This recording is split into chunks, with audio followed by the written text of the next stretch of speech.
It is 10 o'clock. Welcome to the Gilliam County Court regular meeting held in Arlington today. This meeting is called to order. We do have a quorum, and we will now have the flag salute.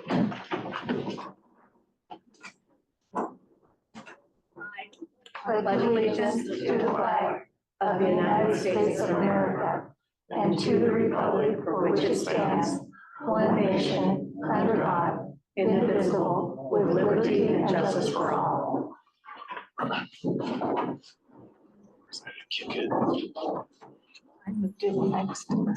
Okay, additions and revisions to the agenda. We do have a few. I'll begin, and then the other commissioners may have some. We do have an addition to the consent agenda.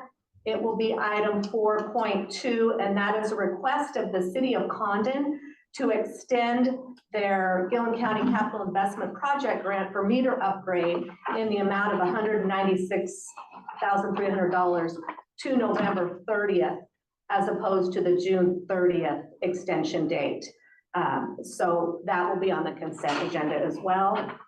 Additionally, item 6.0A, that is adding Grant Wilkins as a check signer and removing Patrick Shannon as a check signer. And item 6.0B, our finance director had some information that she received yesterday regarding the Fair Board budget audit, and that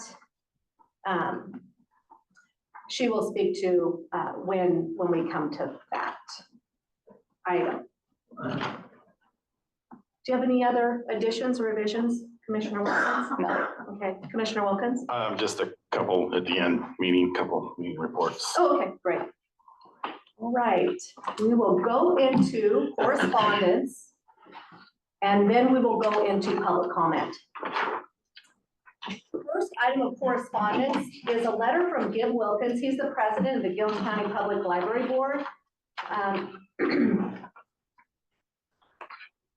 Dear Judge Patnode, Commissioners Watkins and Wilkins, it has come to my attention as the Gilliam County Public Library Board President. I'm going to be abbreviating that because that's going to be said throughout this letter to Library Board President. It has come to the attention that the Gilliam County Public Library Board President, that in the Times Journal paper dated August 15, 2024, there is a comment from Marta Michaelo stating that the Arlington Public Library was considering moving under the umbrella of the county and potentially calling itself the Gilliam County North End Library. While all decisions regarding the library, Gilliam County Public Library, are made by the county court, the library board director is tasked with filling the role of citizen advisory board to the county court on all things concerning the library. The library board has the same status as the planning commission, budget committee, road advisory committee, and all the other county committees that advise the court on decisions. The board does not hire or fire the librarian, set the budget, nor own anything. All these responsibilities are performed by the county court. There does not appear to be any record in the county court meeting minutes showing this was discussed, but the recent issue in the paper made it appear that talks have occurred. If there was a discussion as an advisory board, the library board should have been included in the discussion. The article also stated that an increase in the library's budget was used as a reason for the county to sponsor and support another library in the county. $20,000 was requested by the county maintenance department to paint the building and would not be in the next year's budget.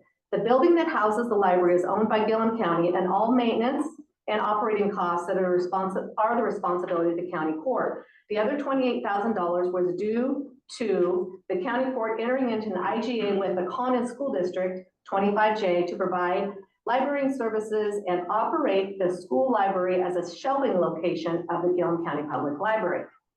The Gilliam County Court sponsoring and funding two separate library boards in the same county is problematic for the following reasons. One, currently the library is funded by SIP money. The library was working with the previous court on options to fund the county library once the SIP funds sunset. Funding and sponsoring two separate and independent library boards would be very difficult without first solving the long-term funding issue of the library in its current format. One of the ideas suggested to the library was that it become its own taxing district. This would be a last resort, as we would like to keep our employees, the county employees, as county employees, instead of the more expensive, due to increased employee benefit expenses, route of special district employees. A large part of the success of the library is due to being a county department. 2, in 1927, the State Library Board informed both the Gilliam County Public Library and the Condon Public Library that the state would no longer provide financial support to 2 libraries in the same town. The decision was made to shut down the Condon Public Library and only have the Gilliam County Library. Since that time, there has been no Condon Public Library. It has been operated as a Condon branch of the Gilliam County Public Library. Historically, there are multiple instances of trying to consolidate all public and school libraries in the county under one board and have each location operated as a branch of the library, either receiving their funding from the Gilliam County or becoming their own taxing district. Currently, the library is working in conjunction with the Condon School District to operate the school library. This IGA agreement has worked very well this past year. In the 1970 Gilliam County Long Range Plan, there was a section concerning the future of libraries in Gilliam County. It references the Condon Committee supported the Oregon Regional Library Proposal Plan. The Arlington Committee did not. Research shows that the plan was a statewide plan for the State Library Board to only support countywide library board districts and to have the independent municipal libraries, such as what Arlington Public Library is, become a branch of the county entity. With the current state library provides support for 2 separate and independent libraries in the same county, especially in a county less than 2,000 people. Just to reference, if Gilliam County were a city, it would still be considered a small city, less than 5,000 people. 4, the library board should be involved in any future discussions of the matter. If SIP funds sunset, it can result in reduction of services provided to the library at the Condon branch. The library is department of Gilliam County, the same as a road department, juvenile department, or any of the other county departments. For example, would the court consider forming a separate North End Road Department? It is a consensus of the Gilliam County Library Board that the Gilliam County Court fund an Arlington branch of the Gilliam County Public Library. This could be accomplished by 1, the Gilliam County Court could enter into an IGA with the city of Arlington for an Arlington branch of the Gilliam County Public Library to operate in the current library space of Arlington City Hall. All books and materials would become the property of Gilliam County Public Library. 2, the state library statutes require a minimum of 5 board members and a maximum of 15. The Arlington Public Library Board and Gilliam County Board could consolidate and operate as one board, making recommendations to the county court and library director on operation of the Condon and Arlington branches. County support and funding would allow for an expansion of services at the Arlington branch, and employees and substitutes could be shared between the branches. If the county court wishes to pursue the formation of a North End library separate from the Gilliam County Board, the procedures for forming a public library are under ORS 357.417, Section C. A vote of the people of Gilliam County would then be possible. I also believe that under ORS 357.621, there should be a public hearings held for the residents of Arlington to discuss the city of Arlington withdrawing support for the public library.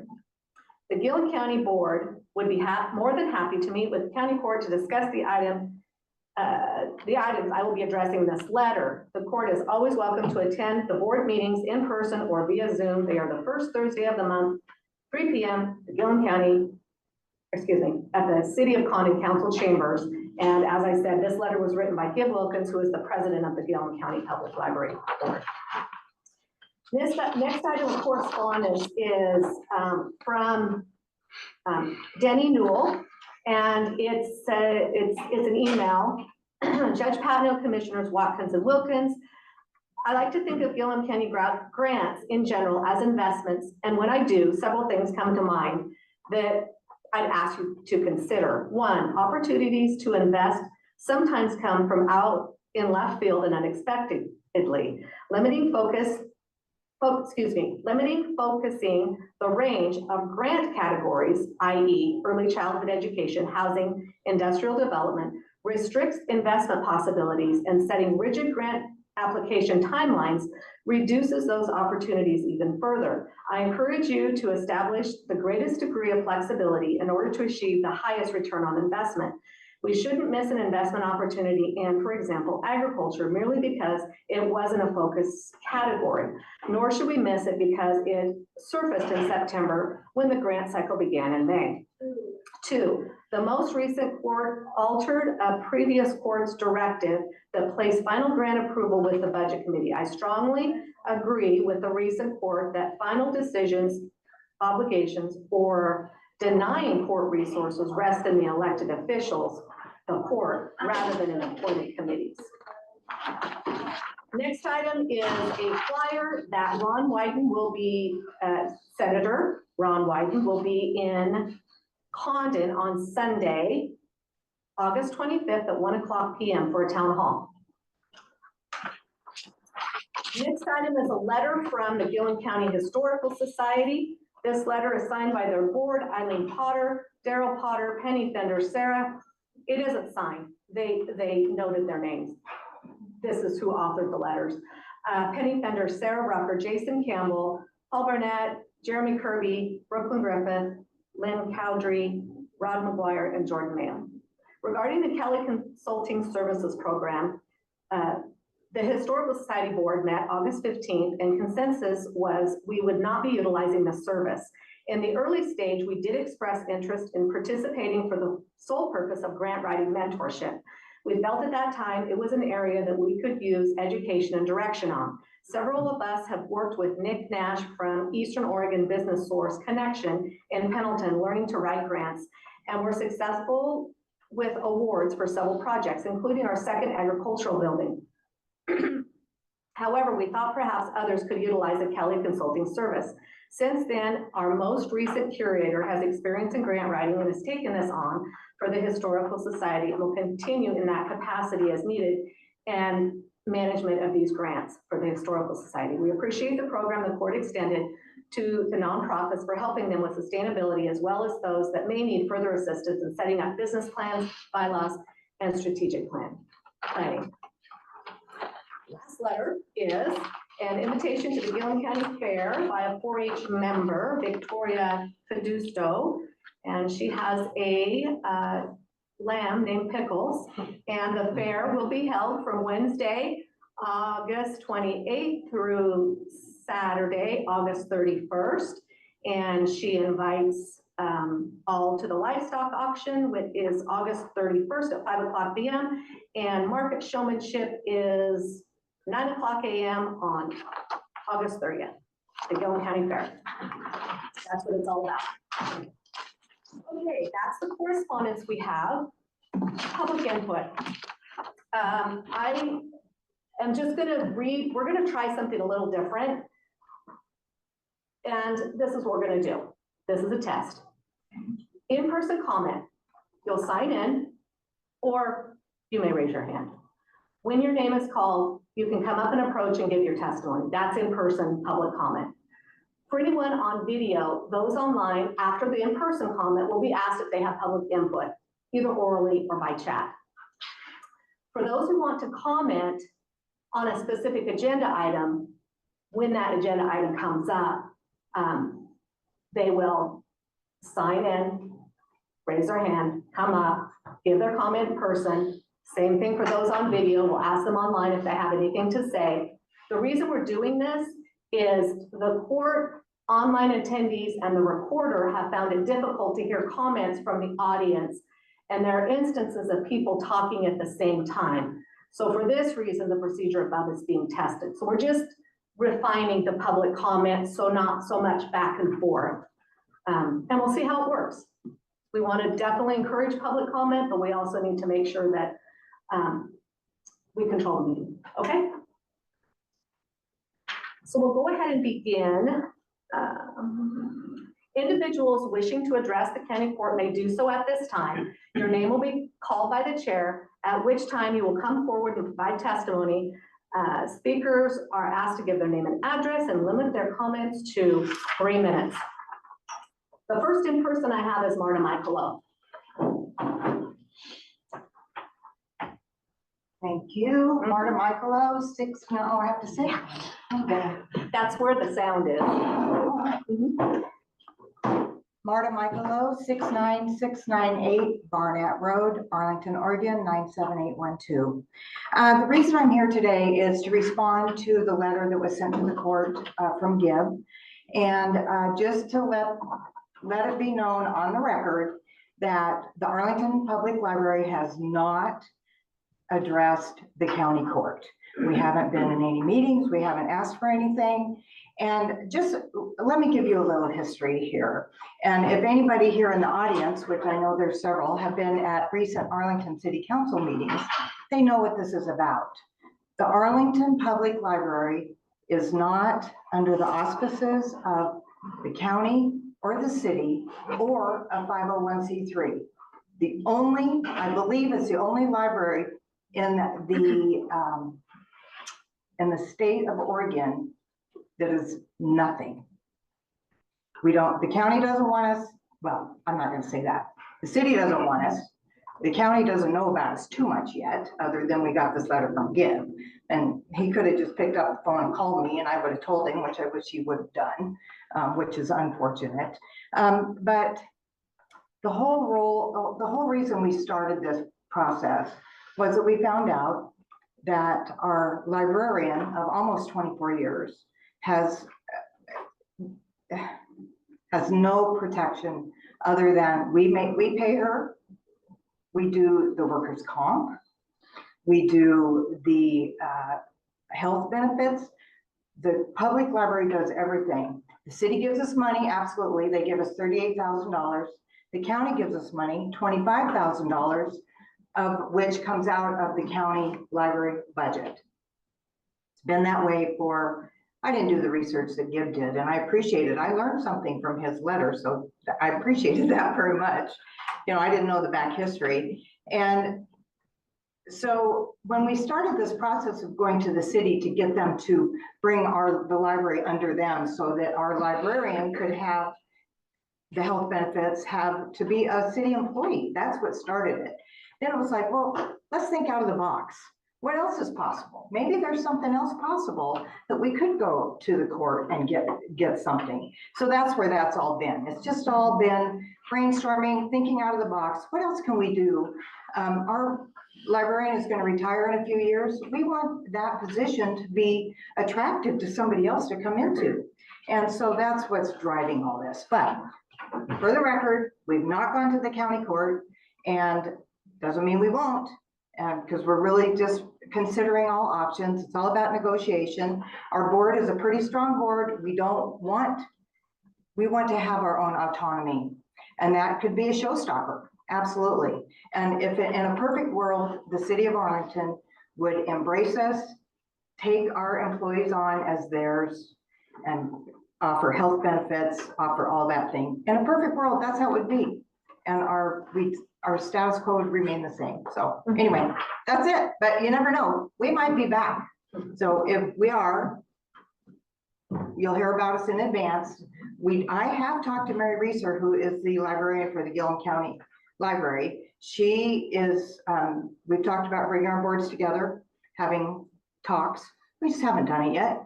So again, it's just been all brainstorming and me being out there trying to do something for our library.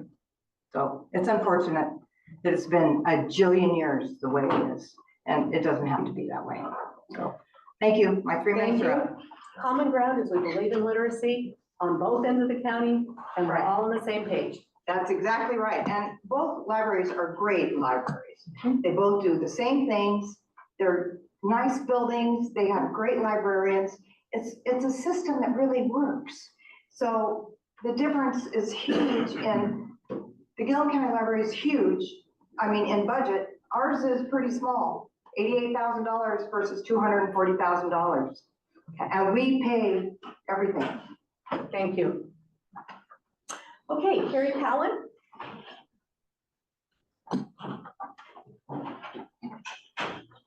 I'm Carrie Cowan, and I will be help. Thank you. The treasurer.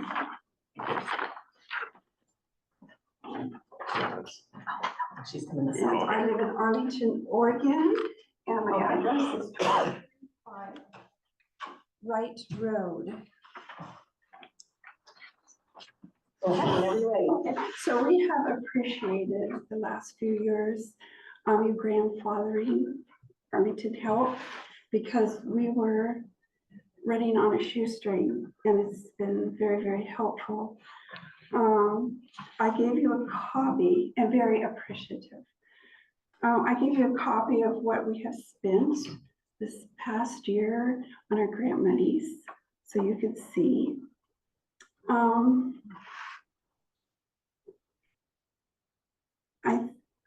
Last year, because of going through COVID and all, things are always changing. They're always evolving. And I usually divide it up into energy grants that helps with heating and fuel when people run out of gas that come through our town. And then with our general guys. And last year, because of, I don't understand why, but with COVID, there wasn't a lot of need. And so the monies that I had always put in there from the guys kind of sat. And so, and this past year it's changed. The electric company is wanting to turn off heat for a small amount. Capco at this point has run out of funds until their new funding period in October. They have a few funds, if available, for handicapped people, but I put the full 10,000 in our general fund because during COVID, our food that came to us, the meat was very spare. And a lot of people were buying, you know, the discontinued meats at the grocery store, people were buying them. So there wasn't an excess. So we started having to buy our own meat to provide for our people. So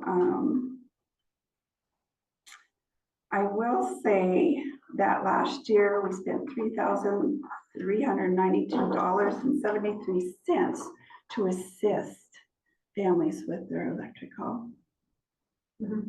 So. Oh, what was that number again, Carrie? $3,392.73. Yeah, I have it all itemized. So is there any question? When did you receive the 10,000 in the year? Was it in the winter? No, our budget runs from July 1st to June 30th.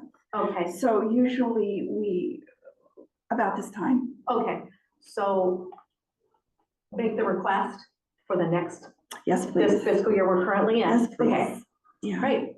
I thought Thank you for the report and thank you for coming. Very needed. it was January, February. Do you have- We just gave you guys extra money for helping with Yes, you broken did. pipes and all that Yes. stuff. That wasn't part of this. Oh, that's what I was thinking that this was No, for. and if you would like a report on that, I surely could. I don't know if you wanted it this time or next time. What you could do is you could submit one in writing and then we can Okay. include it in the packet for meetings in September, whether it's the 1st or the 2nd. Okay. Okay? Which would be It's- nice to show how it helped families. Yeah, I'm still not done. Yeah. I still have a lot of skirting to do. We have almost about $2,000 left. But it did buy electricians, a lot of water. People didn't have water in their homes, some electricity, and help. I'm only allowed to give $500 per family per year. Some of these people had, and so I was able to assist with that. So fixed a couple roofs. I mean, I'll write it in a report. Thank you. Thank you very much. Yeah. Okay, do we have any online comments from the public? Nothing? All right. Okay, Okay, that concludes public comment, and we will go into Gilliam County Public Health Update. DaiLene Wilson, Administrator. Good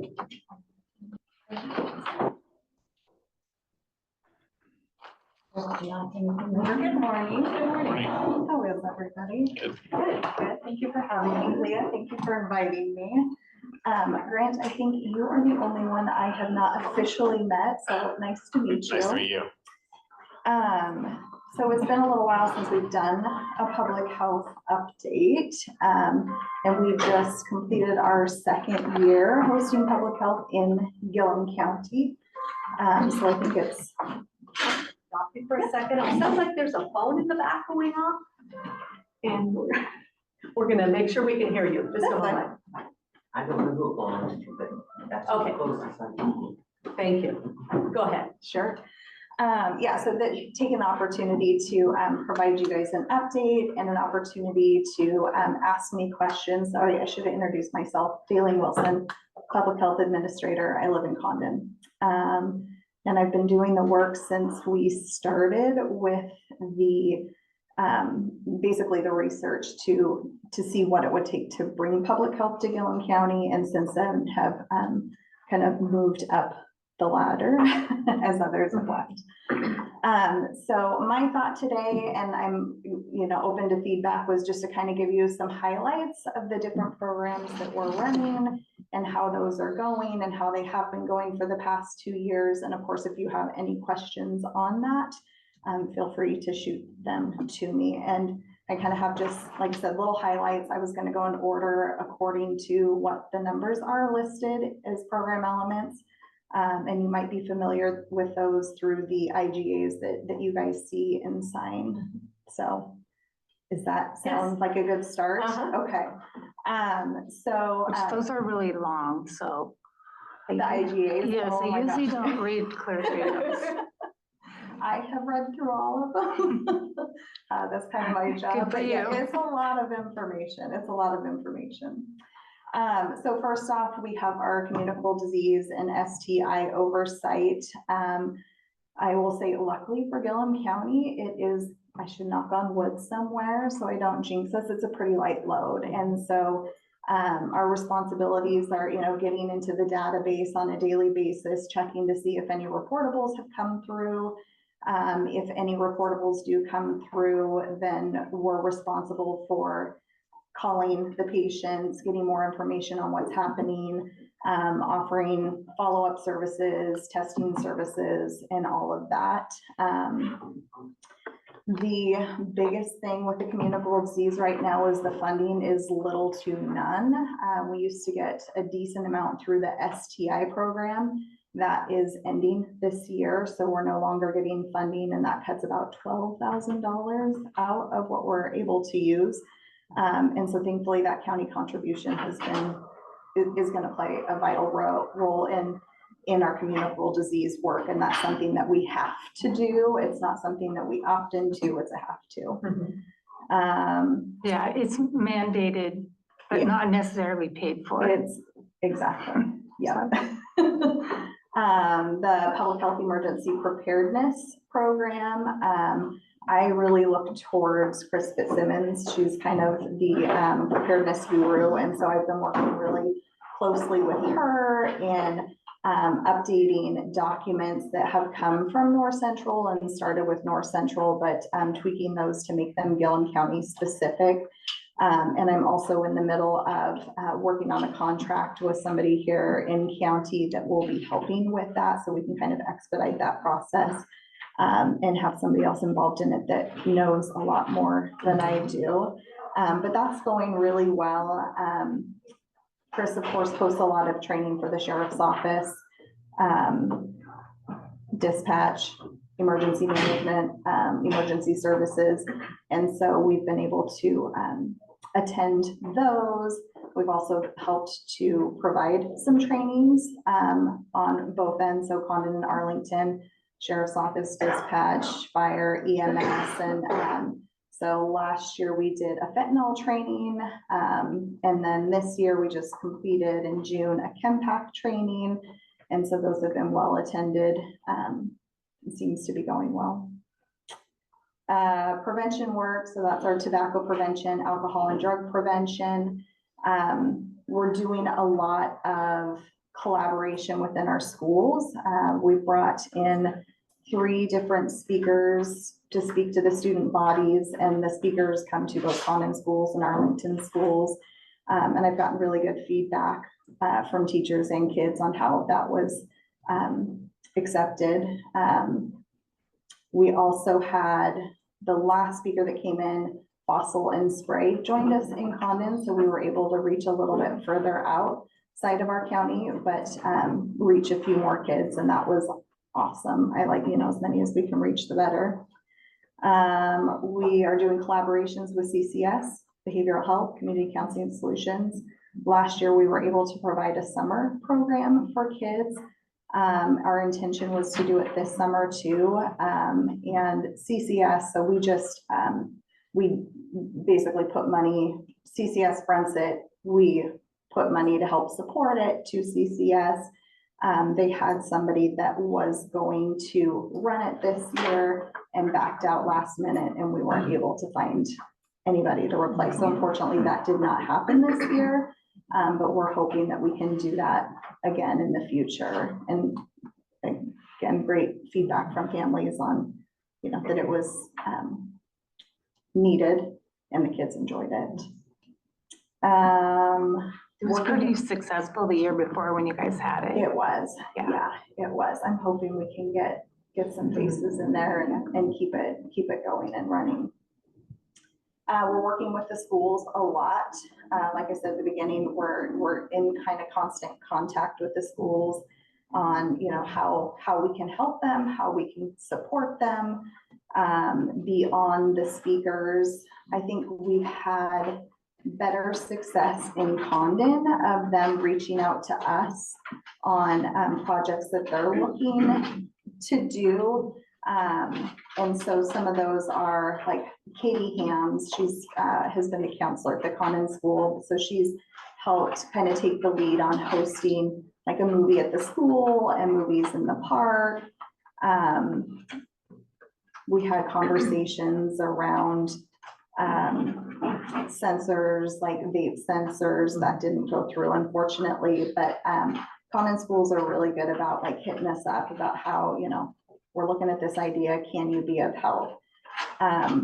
We helped with prom this last year as well and trying to make it bigger and better so kids stay and hang out longer, and are working on trying to combine schools to make it bigger.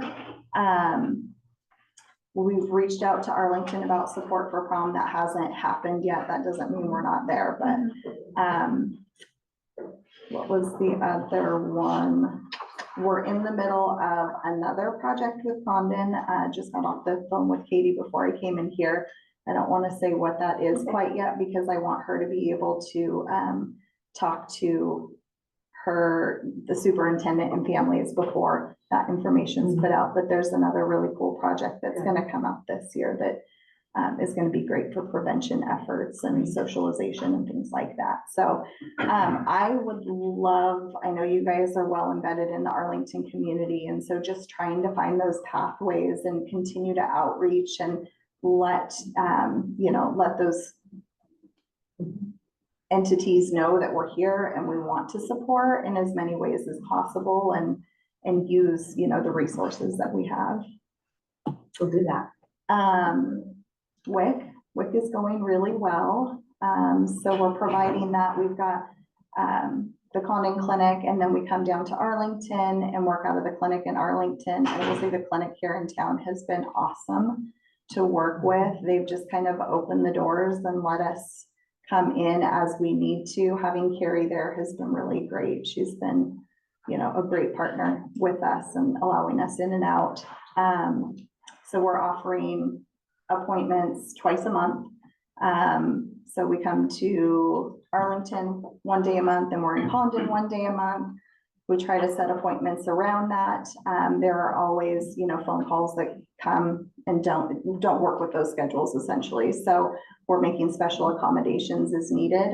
But our clientele we started, I think, with 23 participants. We're up to 38 right now. So we've grown quite a bit. I know that's still a really small number. We are the smallest agency. We are also the newest agency. It's had, to be added and to the state. That was very new for everybody, but it seems to be going well.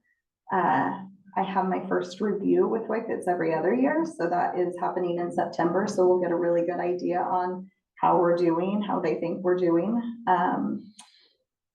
WIC is another one of those programs where you don't have to offer it.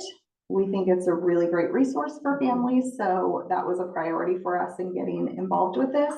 But the funding with that is very, very low as well. And so the county contribution is huge to help support that program. The newest program we started is the Baby's First program. That's a home visiting program. We just got the approval to start that in May, late May, early June. So we're still looking for like our first family, our first participant that wants to give that a go. But essentially our nurse, who's Ashley McIntosh, would go into homes and help, provide feedback, resources, height, weight checks, give family opportunities to ask questions and get supports where they need them. So we're really excited to be able to offer that to families. As of course, we're far away, we're not near hospitals, and being able to have that support is pretty cool in a rural area. Are you guys still working with Wheeler County on the Baby's First too? So yes, that intention is there. Our conversation was like, we wanted to make sure we were running it, like have our own participants first before we're outreaching to another county, to make sure that, we kind of have all of our ducks in a row before we're doing it for somebody else. But yes, that conversation is still happening. Yeah, good. Immunizations are a big one. We're responsible for making sure that kiddos get immunized, and even if they don't have insurance or funds to do that, we offer them for free. We work with the schools on that. They have to follow what kids are immunized, who is not. We're responsible for reporting to the state as to what the numbers look like, and then follow through. If kids don't get immunizations or exemptions, then we have to send out exclusion orders to families saying that they can't go to school. We have, since we started, hosted 2 immunization clinics through the Arlington clinic. So we come to Arlington for the kiddos there and offer, appointments and walk-ins to come in and be able to get those immunizations before those dates hit. So we typically do those like early October to get them a little bit of time in school and administration to know, who needs what. And then again, late January, early February, before the exclusions occur in mid-late February. So we've had, it's been a good program. It's utilized. The last 2, reproductive health. That's less about clinical care. So it's not a clinical service. It's more about referrals. So if families are in need, we get them in contact with providers near the area. The Condon school asked us this past year to come in and do reproductive health classes for the 6th through 8th grades. So it was a week long towards the end of school for about an hour and a half, where the PAs went in and, did all the sex ed talks and STI talks, things like that. And so we've offered that to Arlington as well. But it seemed to go over well. I know the guys liked being up there and, the involvement with the kids. We're also able to provide like free condoms to both clinics and have those out and available in the community. And the last one, our biggest program element, is kind of a balloon term of modernization. That's our biggest pot of funding. It is there to support other programs like our communicable disease, environmental health, emergency preparedness. So we use those funds to help support those as well. But basically that program element has been brought in to help increase the capabilities of public health, LPHAs, local public health. And get everybody on the same page, kind of, I mean, everybody's gonna run things differently, but it gives us the funding to kind of expand and increase needs as we see fit. And that one is helping to support, so the clinic still hasn't completed the remodel portion, and so part of that funding is gonna help in the remodel completion of the clinic. Okay. Which is all that procurement stuff, so. Okay. Goes, ties back to Slow, that. tedious process, and Lease is doing a lot of work on that. Yeah, good questions. It's a lot of information. I know when you haven't like, So been I would involved just like to with it. point out too, that and I know from helping DaiLene, all the behind the scenes work that nobody knows that she does, like every one of those program elements comes with a pot of money, and every one of those elements has to have its own budget that passes through OHA, and they're very particular. And then you have to do your quarterly big report. So, yeah, there's a lot of behind the scenes stuff that she has to do that nobody will ever see, but No, I think that goes with any Busy job work, though, too, yeah. right? but she has done a phenomenal job, so. Thank you. Thank you for the work you do, and I think it's very important. The prevention, the WIC, all of it is really needed, and hopefully we can get some outreach in Arlington for the prevention stuff. We're still working on it, but like I said, I'm always looking towards others that are embedded in the community a little bit more. That can just kind of help push the word of like, we're here, we have funding, we want to utilize it as much as possible. Of course, in our communities, that's what bringing public health to Gilliam County was about, was to bring that funding to our, to our own citizens and utilize it in ways that are pertinent to us. Do you have questions, Greg?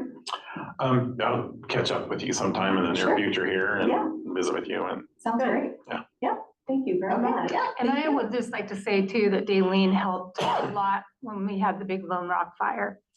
In conjunction with Chris, she did a lot of legwork, so. Chris does a lot of the work, but I was there, helping. I Where you basically checked in with her every day, like, what can I do to help you out? Whether it was being up at the fairgrounds to get those ready and prepared, or, if we need to get like air filters for families, just be, having that information handy and ready to go. Yeah. Thank you very much. Okay. thank you. Thank you. Thanks for driving all the way. Of course.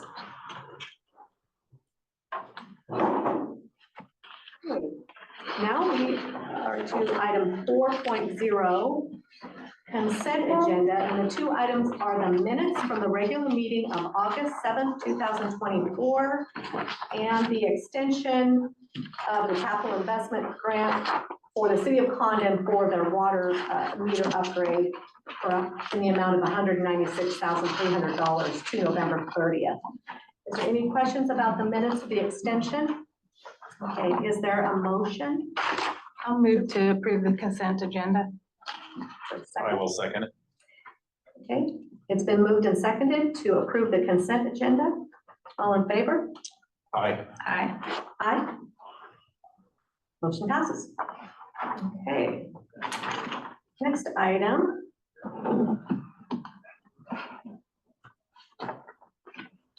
Unfinished business. Consider approval of compensation rate for Gilliam County interns. This was a continuation from the discussion from the last meeting, and Are you doing these first? Yeah, let me get there. What do you say? Are you doing the 6.0 A and B? Not yet. Okay. We're gonna go ahead and do 5.1 first, and then we'll get to those. Okay. Yeah, we approved that in that consent agenda. Thank you. Okay, the definition of interns, as I understand it, is youth who are working for Gilliam County, not youth that are working out in the programs, the youth employment programs. So we can discuss this. There are some youth working in the library, I understand, but there wasn't any youth working in the courthouse as interns this last year. It can happen next summer. Do we want to set it at minimum wage? Do we want to set a range? It's up to us to decide how we want to proceed with this. So my thought is, because we've been through this before, we have to at least set it at the minimum wage. But if we start with having rates all over the place, are we gonna run into a problem with BOLI or pay equity, or by letting people just decide what if they like somebody, they're gonna pay them more, and if they don't? I know that Dewey had interns that he had paid more, and we at one time suggested that he do job descriptions actually on them and classify them differently. Right, So, as seasonal or something like that. yeah, So do we want to set minimum wage? We could do that, and then as minimum wage changes, we can always revisit this if it doesn't work. yeah. Okay, When he did that, did he like have some suggested prices or Well, he for the hourly? had promised the people that he hired that I think they were gonna make $18 an hour. And in my At the own, time when we only had the 13, 20 or whatever it was at the time, I don't remember. right, there is a little bit of a difference because there are people who aren't youth Yeah, that are working, and that's maybe like where college students college or, students. yeah. And they can get a different job and make more than minimum wage too, so there's, And Pros and I think that, you know, the word seasonal would Yeah. be better, like what you just said, I because agree, that's really what they are. designate. I the mean, he difference. hires them Mhm. for the summer to help with the paving projects and stuff like Right. that. Okay, do we have a motion? And do you want to continue to discuss this?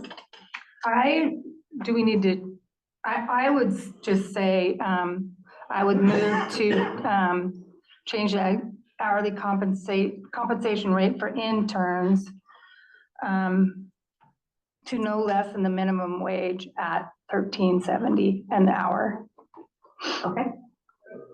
Is there a second? I will second that motion. Okay, it's been moved and seconded. All in favor? Aye. Aye. Aye. Motion carries. Did you get the motion? Okay. All right. Sorry about that. I That's okay. had to, Well, we had to amend it, so that's yeah. fine. Okay, we are to new business. 6.0A, Okay, there we Thank are. you, Sorry. 6.0 bank account. Get to that. Would Brooklyn like to address this? Are you online? Yes, sorry, what were we at now? On bank account authorization? Yeah, I think this is just a generic request that we missed back in our July meeting to remove Pat Shannon as a signer on our disbursements and payroll accounts, and then add Grant Wilkins as a signer to our disbursements and payroll accounts. Historically, we have had the commissioners be signers plus our county clerk. So we're just trying to get in line with that. Okay, and we'll need to be specific in the motion when we get to that with those two specific account numbers. The Okay. two motions. I move to approve the removal of Pat Shannon from Gilliam County Bank of Eastern Oregon bank accounts 0165 and 0268 as an authorized signer effective immediately. Is there a second? Can I second? Yes. All right, I will second that motion. It's been moved and seconded.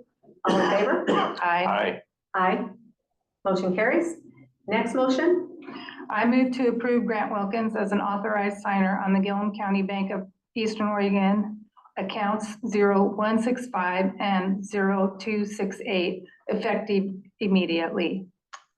So, I will second the motion. It's been moved and seconded. All in favor? Aye. aye. Aye. Motion carries. I should have stated. Hey. All right. No, it's, You're not- Consider, oh, excuse me, I missed, 6.0B. 6.0B.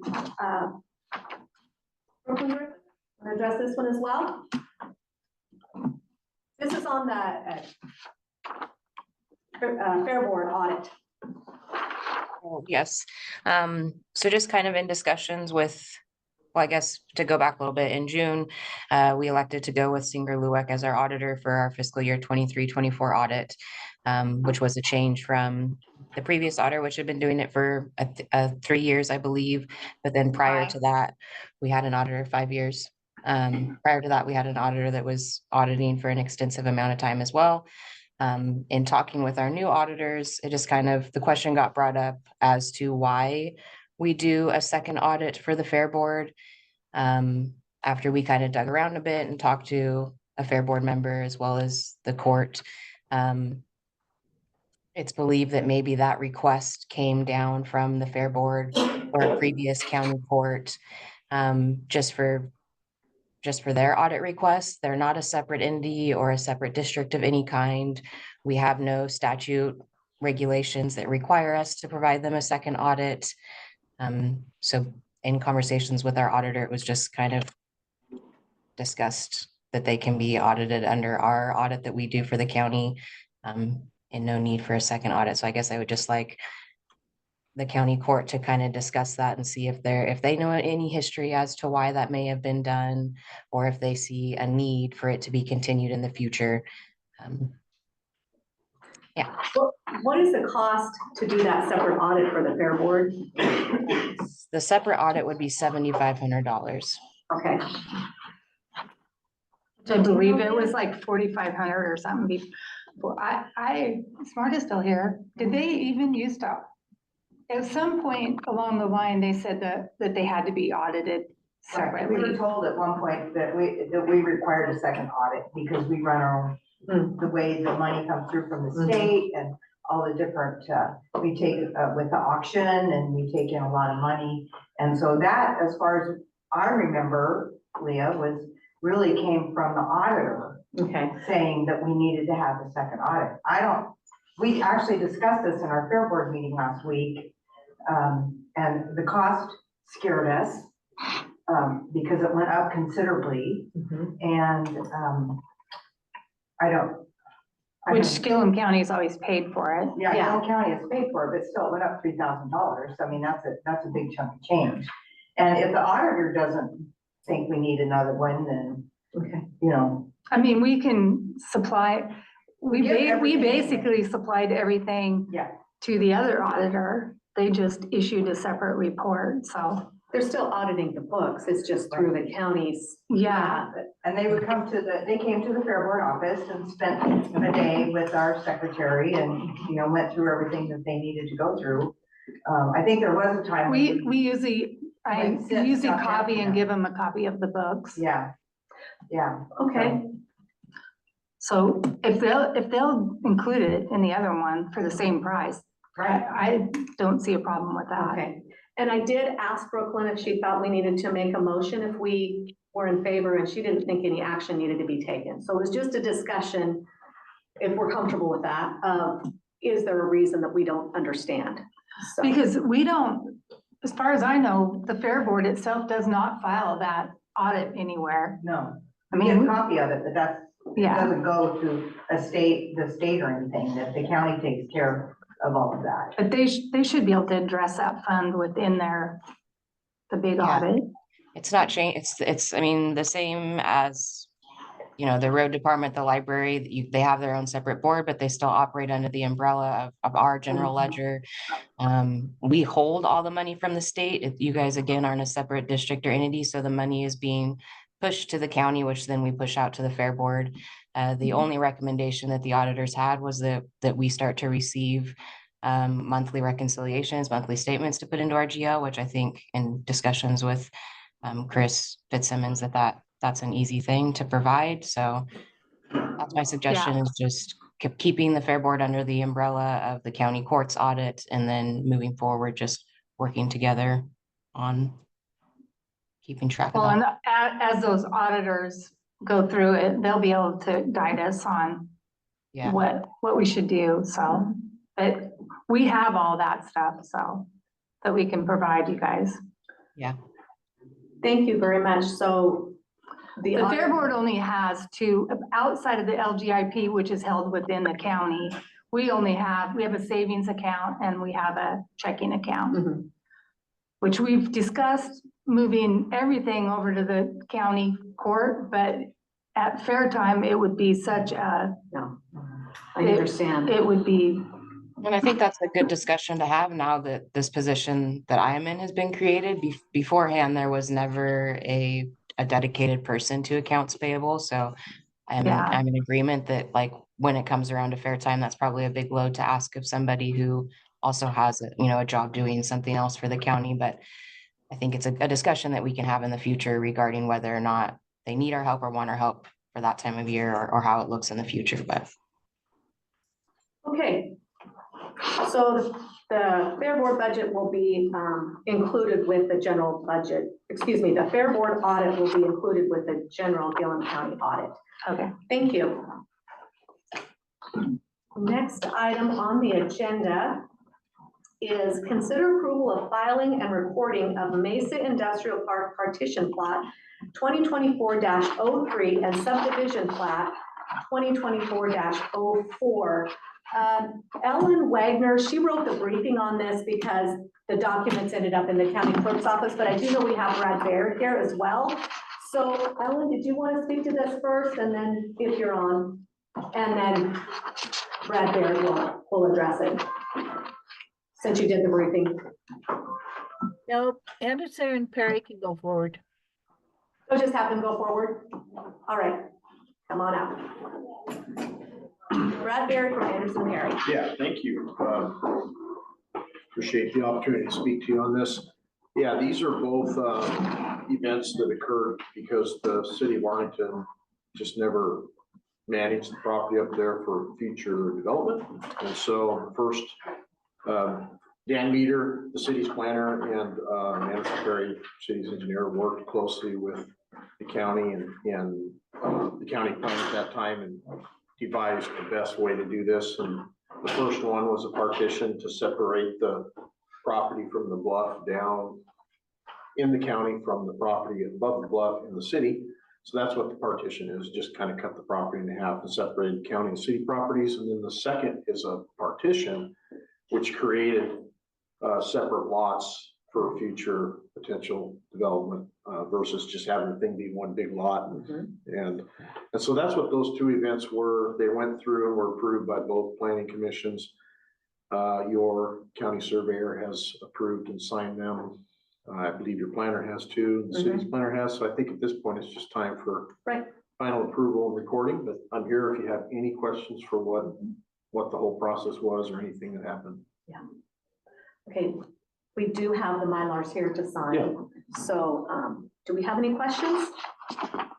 Okay, I did a little research on this since I'm new, and I think there's been times when a county court would just walk in and sign their approval, but I also received feedback that it might be a good idea to take formal action on it in your county court meeting. So Yeah. I think that's the way we'll do it from here on, likely. Do we have a motion? And there is a suggested motion in the county clerk's briefing. I move to approve the Mesa Industrial Park Partition Plot 2024-03 and Subdivision Plan 2024-04 as presented. Second. It's been moved and seconded to approve the Mesa Industrial Park Partition Plat 2024-03 and Subdivision Plan 2024-04. All in favor? Aye. Aye. Aye. Motion carries. Judge, you. appreciate your thoroughness Yes. on this. Thank you very much. There went a little bit of a trick with the planning because they were brand new, but we got the documents and we got it taken care of. Yeah, So thank you very much. yes, and so we're gonna get the signatures and get it back to the county clerk's office today. Okay, great. Okay, thank you.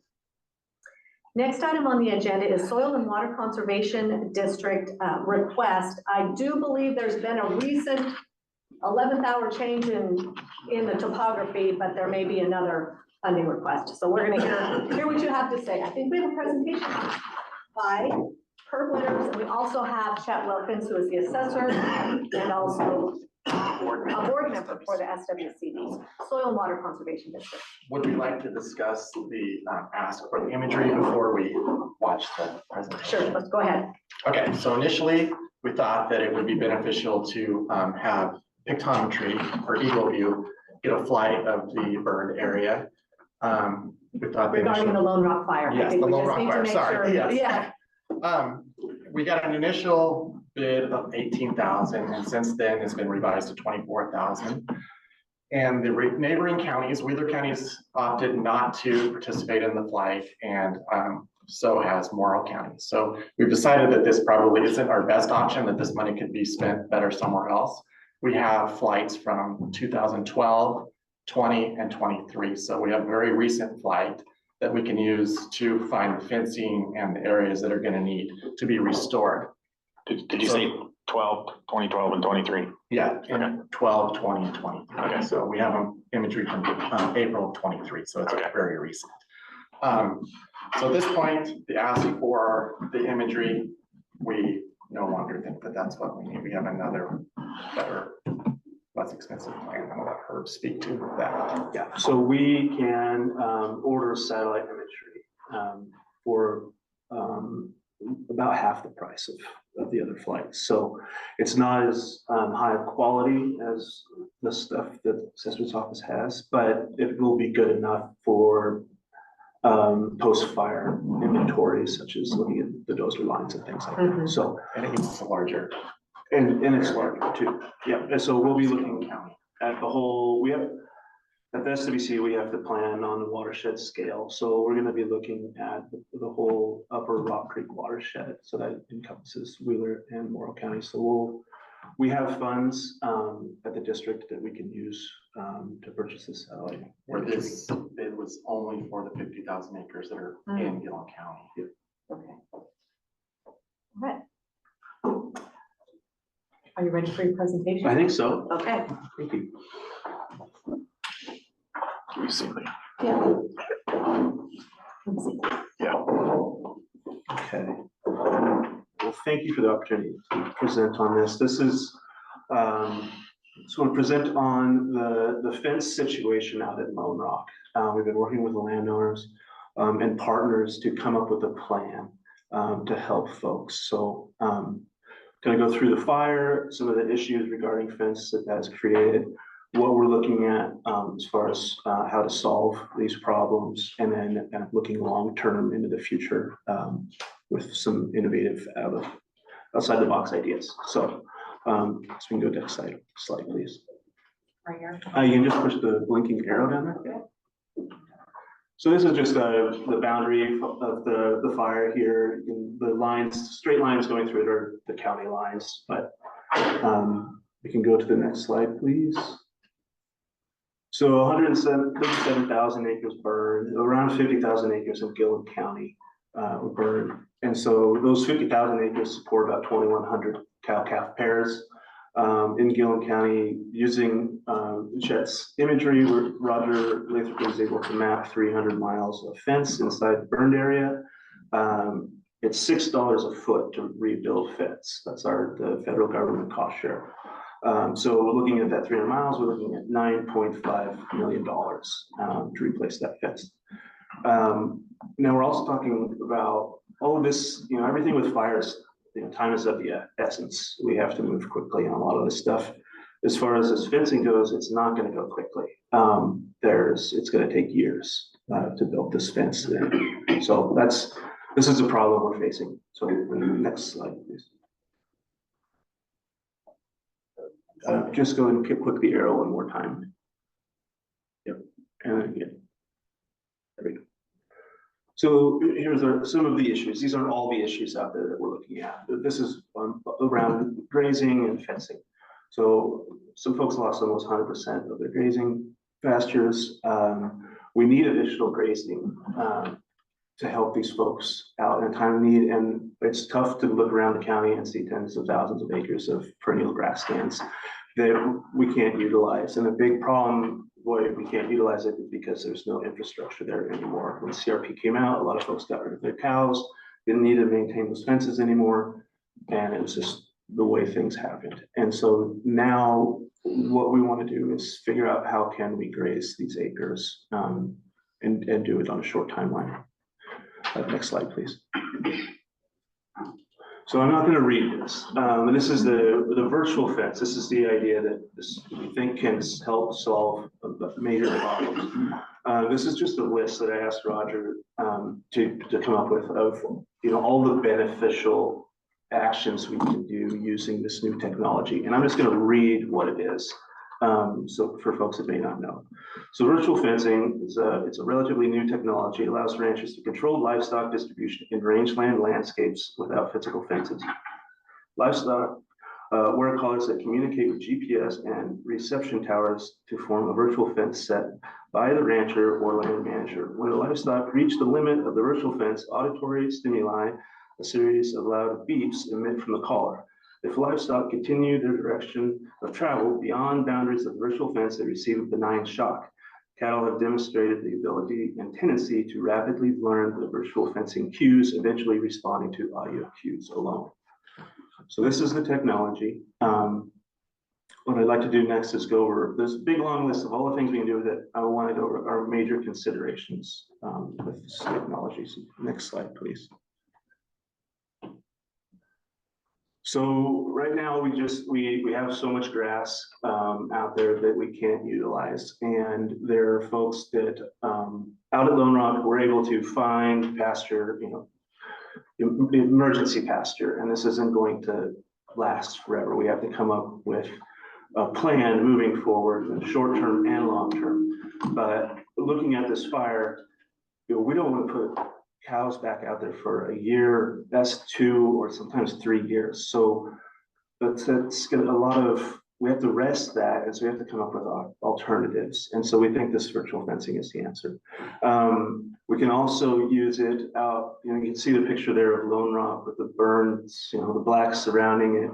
There are big pastures out there that were partially burned. And so if we can use this technology to have them just graze a portion that wasn't burned, that's, potentially 10,000 acres that we're aware of that we could use out there with this technology, which we can't now. They would have to put up electric fence or build fence in that pasture that really wouldn't make sense long term.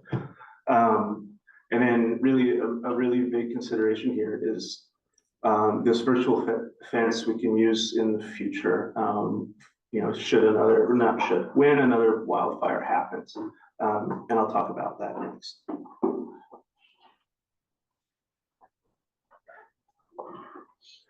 So this is, in the picture there is a mobile virtual fence antenna station.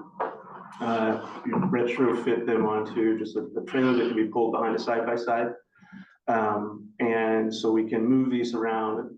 But there are places that put them in permanently, but we feel like if we make these mobile, and others have done this. I should mention also, this technology has been proven to work. They've been using it for years. It's still new, and there's still kinks in it, but we really feel like this is what we need to utilize. So we're looking at 10 virtual stations, and this includes, we're calling them systems, virtual fence systems. And this includes the stations, the trailers, all the components. We have detailed. The last couple of weeks have been figuring out how much this is going to cost, and so we have this dialed down. So the idea is for the district to own these stations. So it would be a service that we can provide to the community in the future when wildfire happens again, and also we can use it right now to help folks out short term. And so I'll cover that right now. Oh, actually, I'm sorry. Can you go back one? I'll talk it. This right for 10. Our budget is $277,000. Now that may seem like a lot of money, but just to put it in perspective of the issues that we're looking at out there because of this fire, that would build 8.5 miles of fence. So that's kind of, it is my board's opinion and my opinion that this is a good investment, looking at the scale of the problem that we have. So sorry, this is really small. There's just a lot to talk about, but utilizing CRP in the short term, if we can, we've been working with OSU Extension, sending surveys out to the community where people can voluntarily give up their CRP. Can I interrupt you and we need to explain that the CRP grazing was approved by the Yes. Secretary of Agriculture and the programs too, because the last time we were here, That's they right. were not. For the fruit, Yes, to open it up for the grazing. Yes, okay. That was the Yeah. question I had. So yeah, we have learned that the federal government has stepped up, and now there are programs helping folks out, but it is taking time. But yeah, we are able to graze the CRP now. But again, there just isn't fence out in a lot of this stuff. I already mentioned utilizing grazing near the burn. We can also say there are areas out there in the burn that they're going to be going out to, say, in a year or two that had extremely high burn severity. We can exclude that using this technology, and so they wouldn't graze that part for maybe another year or two. So any sensitive areas we can kind of protect. With traditional fence, that's much more difficult. So there's a lot of things that we can use this for that we're excited about. And then I think we can go to the next one. And this is where we're excited. Long term, if the district can build a program with these stations that we can help folks out when another fire happens. We can also use this to help prevent wildfire. We can basically mob graze strategically throughout the county to reduce vegetation using cattle. And it's really a win-win for everybody. This is a program that we're developing now. It's in its infancy, and it's going to be a big lift, but it's innovative. I don't know of any other SWCD taking this on, but I feel like we can pull this off. We have a small team, but we have a reputation of pulling off big things. So and really all of this, we can use this for restoration, but the fact that our community would now have these towers available, and we would administer the program to help folks out. We're pretty excited about this. No, I just think that the other thing we need to consider is, most of the Rock Creek watershed is burned out, and being able to mob graze these pastures as we go forward and, the grass starts growing and keep them out of the riparian areas is the flood danger that's going to come downstream. Some of us that live downstream are kind of concerned about that, the loss of the irrigation infrastructure and the county bridges that could be also an issue if we don't figure out how to restore this and control the grazing as it tries to recover. Okay. I think I have just one more slide. So this is just a breakdown. We have detailed budgets of what all of this is going to cost, but working with my board, we had a special meeting last week to talk about this and talk about coming to the county. So this is $33,000 is our staff time. This is getting the aerial imagery. We have talked with the landowners. We do have landowner buy-in. They are excited about this. We've asked them to pay for 25% the cost of the collars. That's this $18,000. We're invited by the Ford Family Foundation to submit a disaster recovery grant to them for $75,000, which we did yesterday. We expect to hear from them at the end of the week or early next week, and feel very confident, positive about that.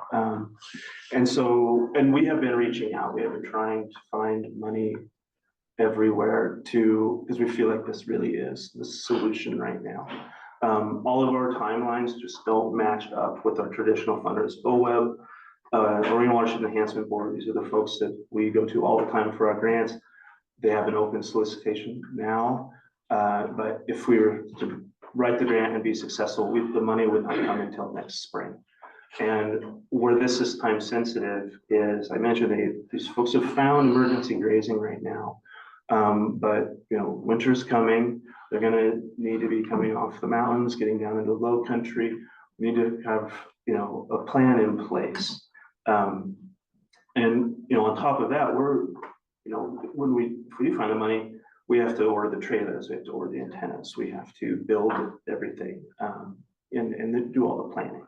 So, that's where, we had our meeting at the board, our board meeting, and discussed this, and where this is time sensitive, we're able to come up, with almost half the cost of the project through other funding, that we would come to the county and ask if there would be any mechanism that the county could help us out with this project. Well, this seems like this would be a perfect project for the capital projects grants, which are set to open September 1st. So There's that. I also heard him say time sensitive, so I just want to entertain the conversation of, would there be a way we could provide emergency funding for this $150,000 and not wait for that? Well, Or give it- how long are you looking at before your forward leadership and those grants will come through? I'm hoping to hear from the Ford family by the end of the week or early next Yeah, week. see, we only have one more week till the capital projects open up, and I mean, potentially we could have the grant committee come forward, review your Quickly. grant and bring it in front of the court. So, I mean, I think we could do it quickly. There's the money there for it. Within a couple of weeks, So the- or you think? Mhm. September 4th, or the next meeting is the 19th. 18th.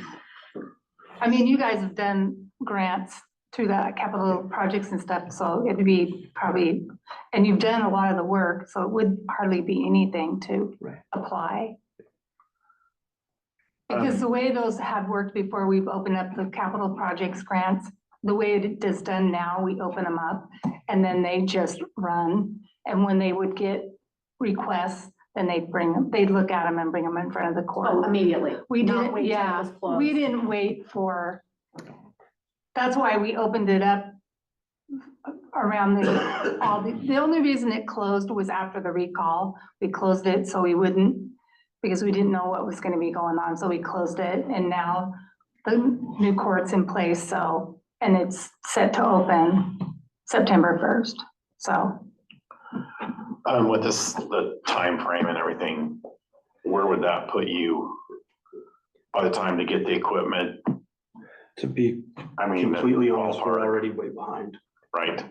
I mean, we're way behind, and I don't know if we're gonna, it's already tight. But, we we will figure it out though. One other question I had, you estimated there was something there for the callers was 18 or something. Mhm. Is that per station or all of them? Or That's for the whole project, the whole project? so. So the county, you would purchase all this equipment, retain ownership of it, is that correct? Yes. And then, is there a fee to the landowner? I mean, how? That's where, I can't say, but we're kind of building the plane while we're flying. We're, Okay. working with, we do have plans in place. Our plans work with Sustainable Northwest, which has been a partner with us before. They have experience with, building programs like this. And so, I think that's where we can start talking about fees or, equity as far as who gets to use the equipment and things like that. I mean, I know this, we all know this was an unusual circumstances and time is an essence. I just, I don't know, I'm not trying to put another hiccup in it, but, the landowner or whatever, putting up just electric fence, I'm just trying to make sure that we're justifying. But on the other hand, I know that they need it Yeah, I don't know quick. that electric fence is really even a viable option, Okay, not in the okay. rain and the time frame. And this technology has been used before. It's not just the trial, Yeah. first one out of the box. Yeah, I'm, as soon as I get done here, I'm fly back to Condon to meet with East Oregon Agricultural Research Center folks as a team of 6 people that are very, very excited about this idea. And Okay. we're bringing in the smartest people we could find. And There's a large ranch in Wheeler County that's currently been using the haulers for a couple of years. yeah, Okay. 3 or 4 years. So we have 2 options. Emergency funding or open up the capital investments, allow them to apply, potentially make a decision on the 4th of September.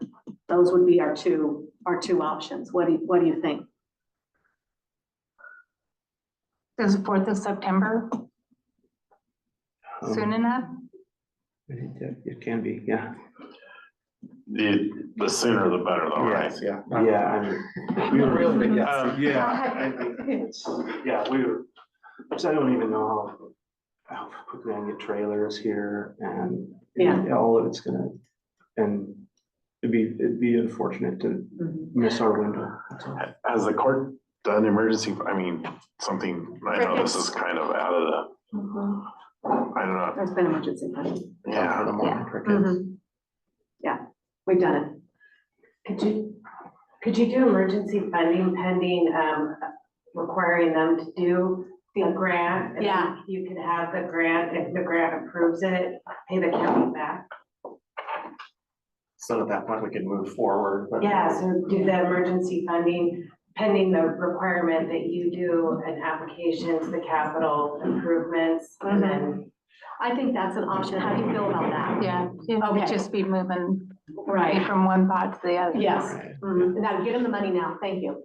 Go I ahead. just wanted to stand in support of them. This is an extraordinarily unusual circumstance, and it's also an extraordinary emergency. I do think that you need to find a way to fund these people now. Yeah, I think we're there. So what we can do is provide emergency funding. Let me make sure we're correct and in agreement for $150,000. Pending an application with capital investments and approval of that application. Okay, In the amount of, $150,000. I'll second that.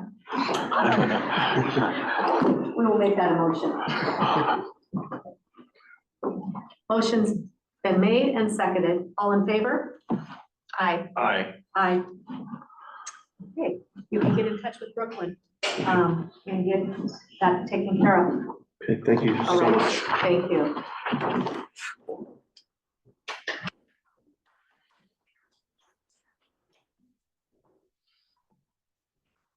Hey, finally to you. District Attorney Kara Davis, consider approval of contract. I don't think we're quite there with the contract, but we're gonna talk about the deflection program. Yes.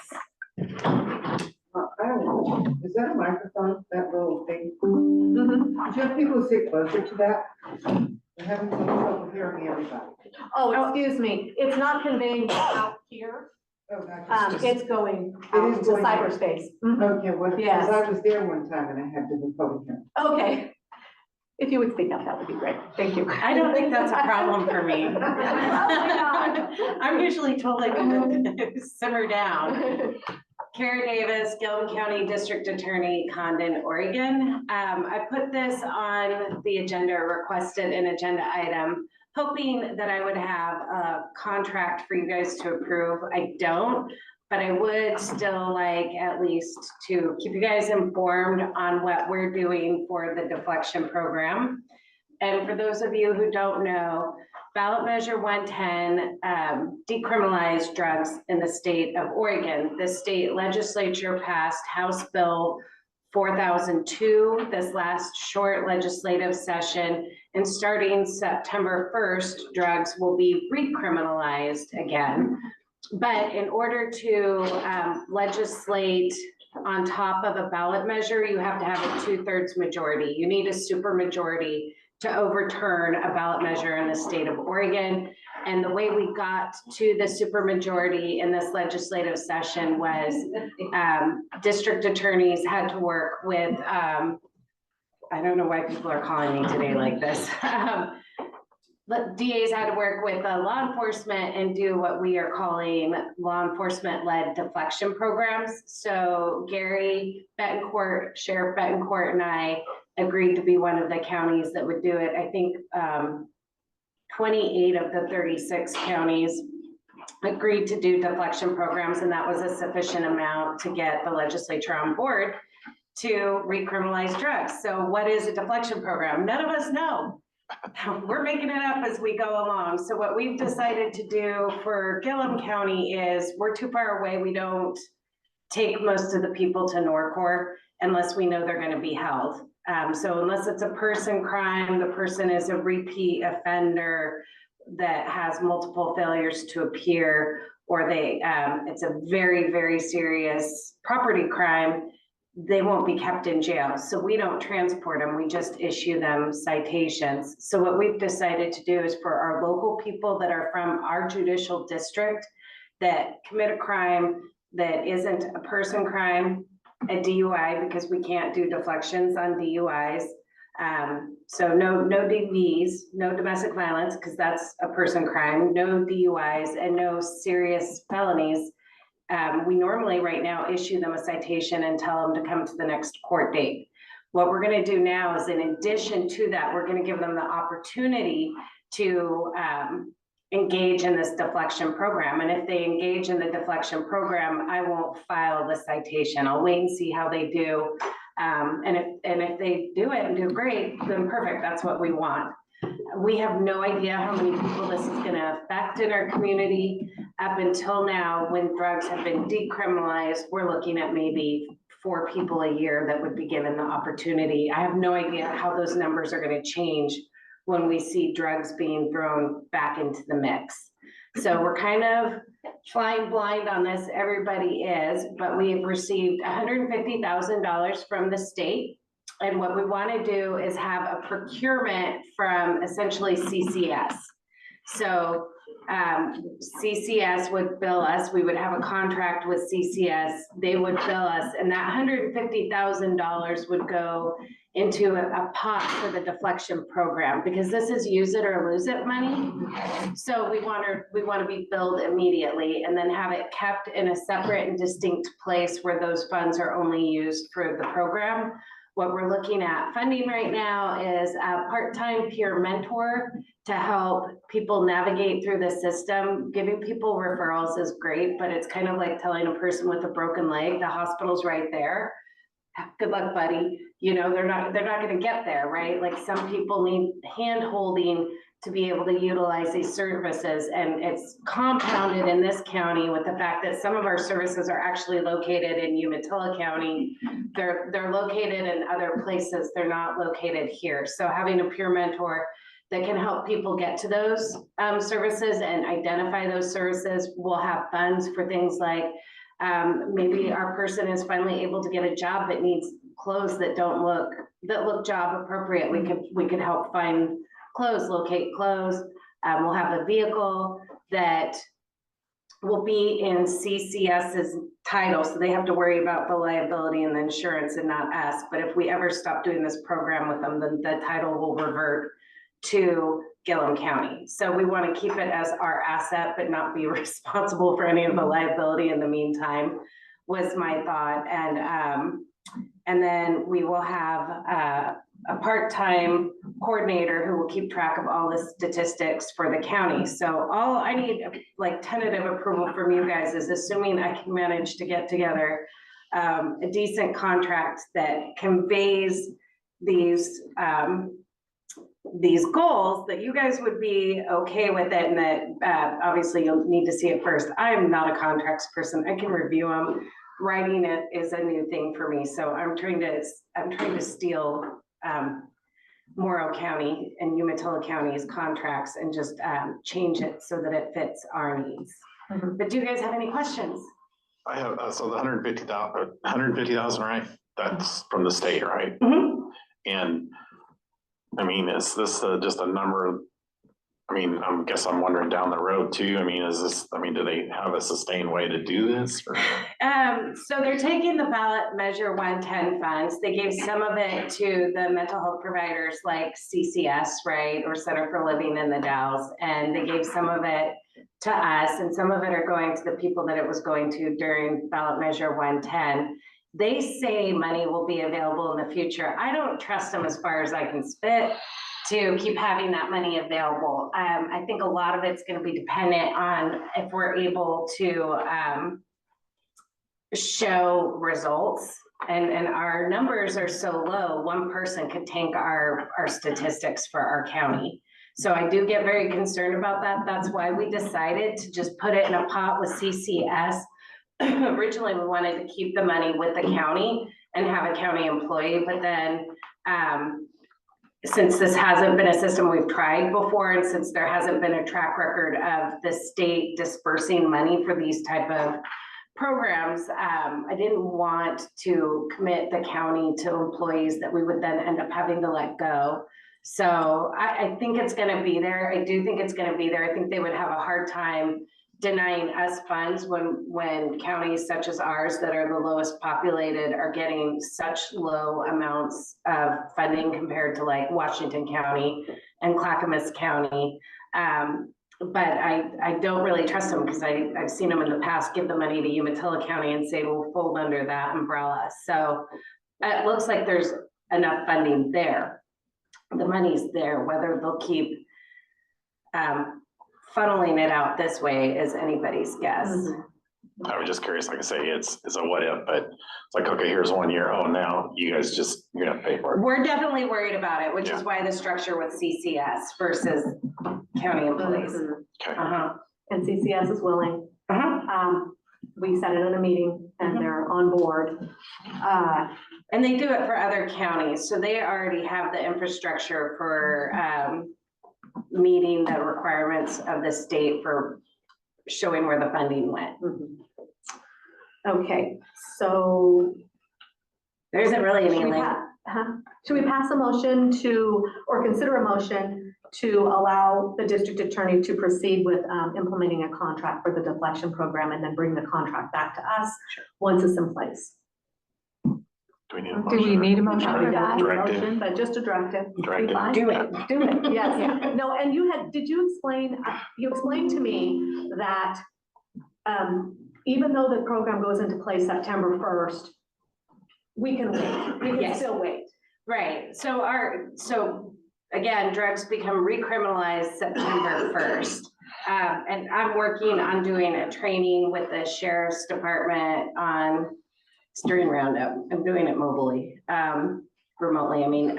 September 11th. So I will be doing a training. A lot of these officers haven't ever worked when drugs have been criminal for user amounts. So we're gonna go back over that and do a training. There isn't an automobile exception anymore for search and seizure, which matters a lot in drug cases. So we're gonna do a whole training on that, but we don't have another official normal circuit court docket date until November. So we have time for implementation. You had to choose a course, whether you were gonna use $150,000 to plan what you were gonna do or whether you were just gonna do it. And I felt like we should just get on it because drugs are, other than alcohol is probably the biggest problem we see in crimes we have in this county, but drugs are right there, especially when it comes to the bigger thefts. When you hear about burglaries or at the windmill sites, most of our thefts are drug motivated. A fair amount of our DV has drugs involved. Okay, thank you. All right, thanks. Okay, discussion and possible action on guidelines for Gilliam County Capital Investment Grant Program. Okay. So the guidelines were amended last year, correct? Commissioner Watkins, you were here. Okay, I just wanted to open the conversation about how we want to proceed with this. The one thing I do want to point out is the strategic plan does include housing, childcare, and fiber. it also includes, serve in a supportive, resourceful role to cities, schools, other taxing districts, and local organizations to help improve livability and address barriers to growth in our communities. So I just want to make sure we know that it isn't only those things that are in our strategic plan. It also includes a more broader discussion. So we just want to open up the conversation to decide how we want to proceed. What we have here is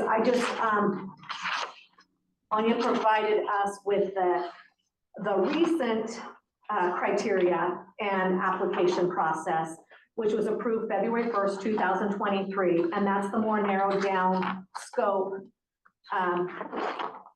Includes,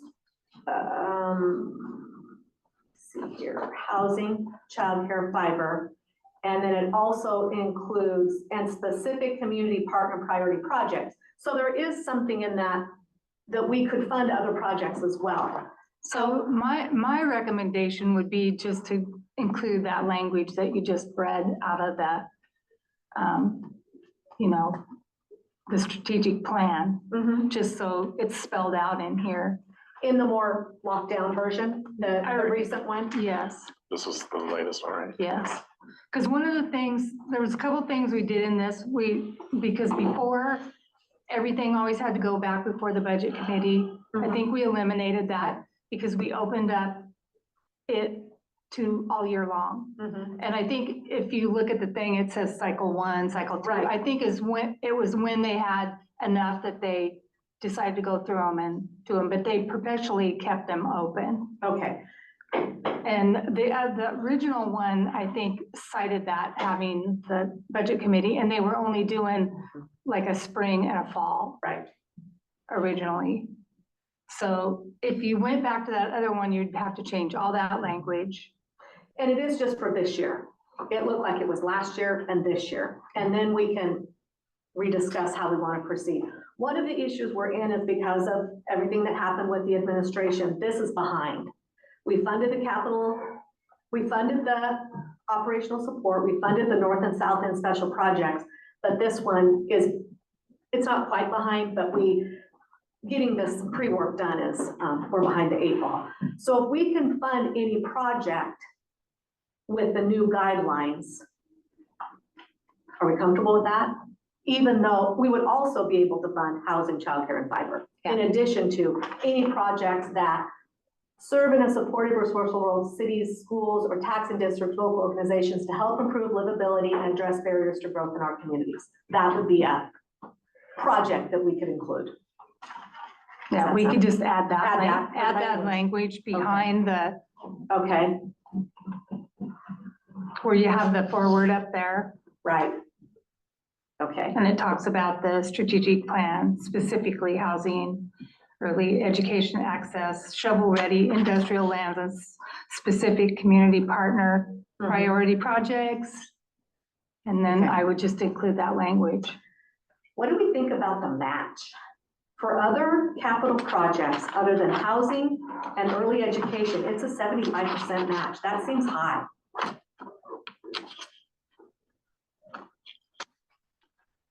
And I'm sorry, I'm on the new guidelines page 2. Yeah.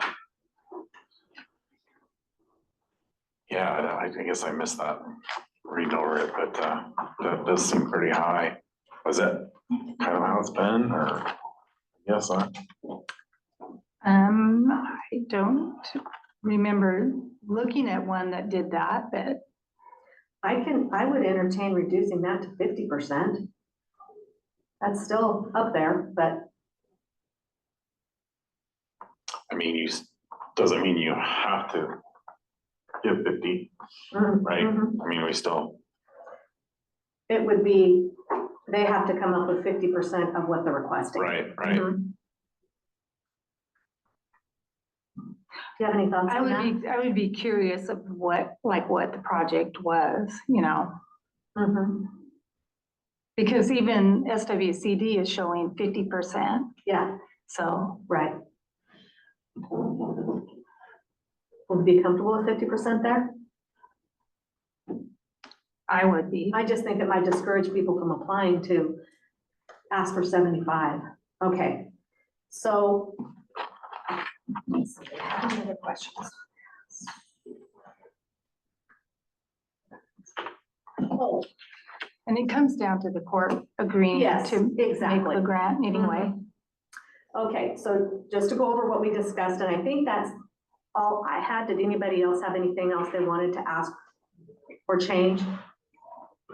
Okay, so the match on all other capital projects would be 50% as opposed to 75%. And we would add to the criteria from the strategic plan that projects that help improve livability and address barriers to growth in our communities will also be funded, or excuse me, considered for funding. They can apply. Adding that language, yeah. Chris, can I ask a Yes. question? Is the match 50% across the board then, even with housing? No. And childcare? The match on housing is 25%. Early education projects is 10%. That's the way this is written. Okay, that's what I was wondering. Thank you.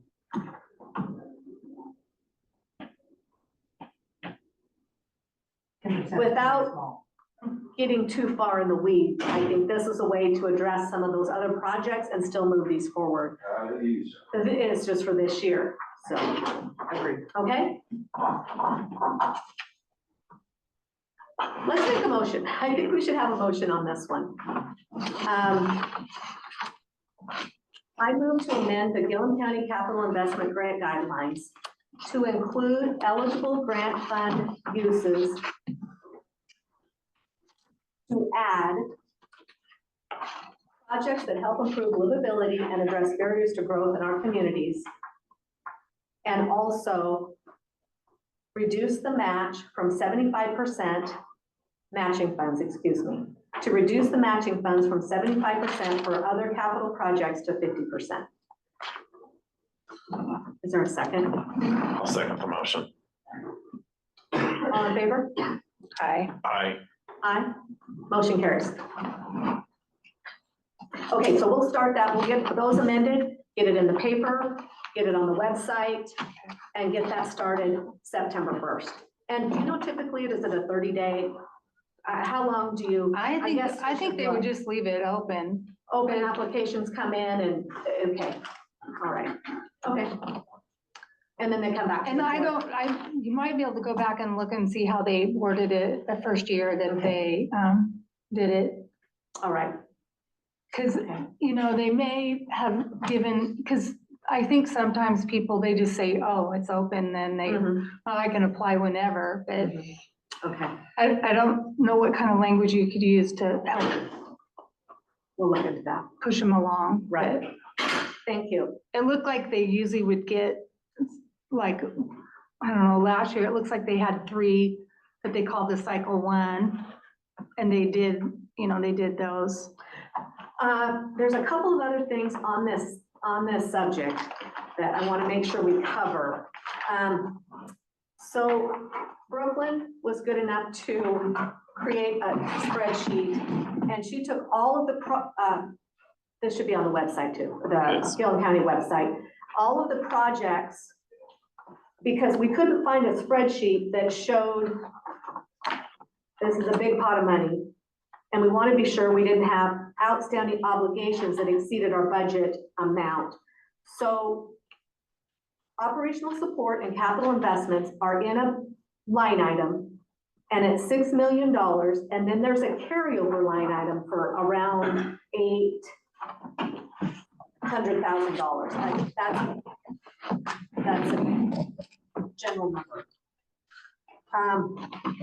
So we have, huh? I think it's closer to 9. Okay, I was gonna look and see if I can find it, but I don't know if I'm gonna be able to find it. Hold on for just a minute, I might be able to find it. Oh, okay. It is, yeah, prior competitive grants. There's a line item for $837,195. So she's showing the budgeted amount is the 6 million plus the carryover. So she has that right. And then prior fiscal year outstanding distributions are $3,430,000. sorry, 3,465,586. So there's obligated funds in that over $6 million because people haven't been able, these kinds of projects are harder to finish because you have to wait on contractors. You know, if, for example, the city of Condon's meter situation, they had to wait for, it's not as easy as some other uses of the money. So this money tends to carry forward and not get spent in the first year. So the remaining funds in this line item, if you're going to consider all of those other obligated encumbered funds, is $2,371,608. That's what's left. Yeah. So it does, one of these is the Plus school. the extra 5,000 that's just, or 5 million that got budgeted to add to it this year. Okay, 6 million what was competitive that? grants. So the competitive grants on, are you looking at page 46 of the budget? Yep.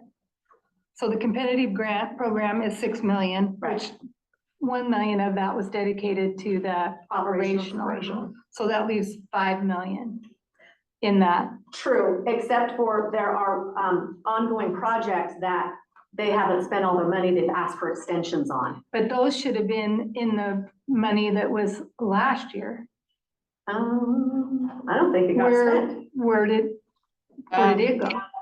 Okay, so the way that it's set up now is you have that $6 million budgeted for the competitive grant program, the 837,195 for the previous fiscal year, but we had $3.4 million in outstanding competitive grant funds from prior fiscal years. So we're having to dip into that $6 million because it's well over that 837,000 that was budgeted for the previous year's disbursements. Let's talk about a couple of examples. One of them is the Condon grade school project, you know, and that's just, it's taken time to get that done. Is it gonna happen this fiscal year? Maybe, maybe not, but that one is. So Brooke, they do not carry the grant funds forward like they did the special projects? No, nope. It's just given its own separate line item as like a projected prior fiscal year outstanding costs. And with this, just with the way it went this last year, that was not reviewed more closely, I guess, and it was a lot less than what the actual outstanding costs are for the prior fiscal years. Normally, it would be equal on that separate line item for outstanding costs in previous fiscal years, but just, you know, the spring, it didn't get. Yeah, because the amounts should have rolled forward. I would agree. Yeah, I don't think we had the spreadsheet though, and everything was, prior years, so competitive grants was 1.8 million expended and then almost 6 expended. So, yeah, so I think the previous competitive grant line item was much lower in the budget than actual, but we just created the actual. We had, thank you, Brooklyn, for doing it because we needed to know. So let me just use the example of like the big ones that you have outlined that didn't, like the early learning center itself is $700,000. That is still, you guys had allocated it within the agreement. It just states that the county court has the rights to either approve or deny that 700,000. So that's left in there as a prior year disbursement. But that on its own takes up. So when those grants, when that grant, competitive grant program issued money out, and then at the end of the year, it just went right back into the they never paid beginning fund balance? They never paid it out. I know, but they just put it back into the beginning fund balance and didn't leave it in the grant. Line item for the outstanding payments. Yes. Right. Another example is Alkali Ridge Development. That's $1 million. And of course, that isn't, their grant is, they'll probably ask for an extension. It goes through December 31st of 24, but that's $1 million. And that's money that was granted, but not given, but not considered in the carryover. So, yeah. Yeah, because that's my concern, if it just rolled over into the beginning fund balance instead of staying where it should have been. Yeah, what Kelly says here in the chat is that the competitive grant line item is for the current year's grant awards only, which we know. That line item does not get rolled forward, which we know. Any grant funds not expended should be carried forward in the previous comp grant lines, which was requested to be that 837,000, but in reality, it was much higher than that. So we're just to keep within Yeah. our reserves and special payments line item. We're just having to deduct out of that competitive grant line item to make sure we don't go over our entire. Right. Since this is remaining for this Yeah. budget here. Yes. The other thing. we And they could do is didn't we- address this on the previous audits. I think in previous years, that was a much higher line item that was carried over on the previous comp grants line item. Like she was saying, it was like 1.8 and then 1.6. That I could not answer. Yeah, this is just the reality. We could do outreach to the port and to the child. I mean, is this money gonna be spent this year? That's the other question. If it's not gonna be spent this year, it would be available this year to others. So that's one option, to see when they expect their outstanding expenses to be spent. Like the city of Condon on their meters, they're gonna spend that this year. What else is there? Former grade school, again, the port, so is that 400,000? I'm having a hard time following. $487,000. So, yeah, so just, it's reality of what's happened here. The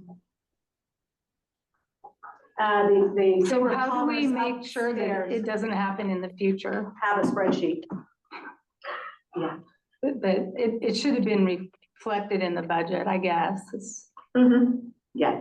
Instead of showing more than is there.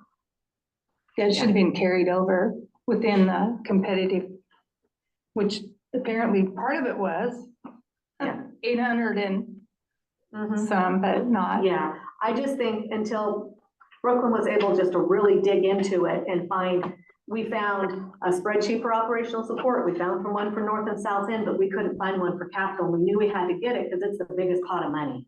So this is the only one that's been a problem on, Yes. because the operationals get paid out. Yes. And this is the one that's gonna be a problem because people aren't gonna finish their capital projects as quickly as they will. Yeah, when you put operational support. stipulations on it, that you have to be at a certain point. Yeah, right, You have to be careful not to overcommit to. right. Do they provide you like an annual report Yes. Yes. that shows how much they expended? Yes. So I think that their state- Brooklyn can keep track of it. Yeah, and this, we've got it now. I think we know now. And That they're, was a new line item just last year. The carryover? Yeah. and they're providing us documentation that explains why they're not there yet, right? Well, and when they do an extension such as the city of Condon, she provided a letter with an explanation of why. And we're not gonna get it done now, but this is the date we will. We're committed to finishing it. And I've seen some of these that get bumped out a couple of times. For example, I think the school had one. yeah, the cemetery, they've had problems trying to get a well, is that? The purchase, I thought it was a well or something for the cemetery. It's taking time. Yeah, it Was was that what it for was? drilling or Uh-huh. something. So I just want to make everybody aware of this, so that we could see it. And if we need to do the outreach with the port on the school and find out if it's going to be spent this year, because that's taken time, that money then would be available if there's a commitment, or some of these others. So some of those funds that have already been authorized, are they aware of a cutoff date already on? They have a cutoff date, but they can ask for an extension. Right, but I was just curious kind of on, it'd be interesting to kind of just see where we're at with. And some of these contact big these and ones. see where we're at. And then we would know what other money would be available this year. That is my intention after this meeting. Is I've been in contact with a handful of them that had already, like the city of Condon, who had missed their initial grant deadline, and Arlington as well. Arlington School District ended up sending in their last disbursement request after I'd reached out to them. I just kind of have held off on these ones that are due at the end of this calendar year until this conversation was had, but I Right. think now that there is a dedicated person in this position, that it'll be easier to track that and have a little more Yeah. better organized. Mhm. So we're just trying to get this dialed into where we know for sure, which is good. And then, I don't know, I guess, just, yeah, our overcommit. So Brooklyn will reach out to the entities and find out the status of the remaining balances and whether or not they have plans to finish those this fiscal year or not. If they're not going to be finished this fiscal year, those would be available in the grant funds this fiscal year, And then right? any budget Okay. Yeah, coming down the it road. is what it is. Yeah. Yeah. Okay. Thank you, Brooklyn. I just have one more. Are you guys discussing Arlington's? Yeah, school? that's next. perfect. Mhm. Okay, so Arlington School, and if Brooklyn, I might call on you. There was an email. There was an athletic infrastructure capital investment grant that was applied for 2 superintendents ago, well, before Larry. It was under Brandon Hammond. And the agreement terminated 6/30 of 23. We have been asked if those funds are still available. And I guess I'll let you speak to that. 6/30/23. Yeah. What was the amount? Yeah. Or do you have that? Was that part of the spreadsheet? The remaining balance is $109,000. There is a provision in the grant agreement that it's up to them to request an extension. Is that true? Yeah, they have to come in and request it, and neither myself nor the school district could find any sort of formal request for an extension on this agreement. But they could reapply. They could well, I guess now with the adjustment in the way that the grant guidelines read, they could reapply, but athletic Yeah. infrastructure doesn't really fall under the capital investment guidelines at this point. What did you say doesn't? Athletic infrastructure, Okay, unless it's gonna fall under the new one that you're adding into that guidelines, but it's not specific to housing, it's not specific to childcare. No. I think it could fall into the, So I mean, 109 is gonna be net outstanding disbursements. it wouldn't right? prevent them from flying. Yeah. I'm gonna open up the conversation. Do you think that we should allow the application to be extended at this date? Or do you think we should let them know they can reapply? So did they complete any of this? What did they get completed on it? They Be were my awarded, question. $400,000. Their first disbursement was $290,673.62 with a remaining balance of 109. That first disbursement came in February of 2023, and then there was no additional requests or any sort of communication beyond that disbursement. I would say they just need to reapply or to try the future ones. I mean, I think this has gone So so far. I'm curious what they have left to finish. And what did they do with it? What was this? What is athletic infrastructure? What, do we know what they did? Yes, I can pull that up. Just give me a second. I mean, it's unfortunate, but Yeah. Well over a year. yeah. You don't remember them getting anything on? I don't remember him coming. That was when I first got into office, so. Yeah. Don't recall that first day. And then Installation of a paging system. They did gym wall pads. They did volleyball stand and padding. They remodeled their tennis courts. And they refinished their gym and their auxiliary gym. Okay. Commissioners, what do you think? I mean, it's unfortunate, but I feel that it's kind of, yeah, it's gone. I mean, they didn't do what they're supposed to do. And if we go clear back to this, are we encouraging more down the road to happen like this? And I mean, That's the only one that's in that cycle or in that year that's a problem, Brooke. Within that cycle, there are still 2 other 2 others, but they all they have the appropriate extension requests through the end of this calendar year, so. This Okay. one from the Arlington School District is the only one that doesn't have an extension request tied to their remaining funds. Okay. I would encourage them to apply. I'm in agreement. Okay. Consensus on that? Okay, yeah. Yeah. Thank you. All right, the next item on the agenda is consider approval of use of facility agreement with the United Church of Christ. And I don't know if Sabrina's online or not, but this was just one that I found we didn't have a current agreement on in the system, in the shared drive. And so it has, this is the same agreement we've used, same agreement we've had. And I move to approve the agreement for the use of the facility with the United Church of Christ for the mill site program. I'll second the motion. it's been moved and seconded. All in favor? Aye. Aye. Motion carries. All right, consider approval of industrial ground lease agreement with Omega Morgan. This has gone to legal counsel. This is the laydown yard at the Sheller Station Industrial Park.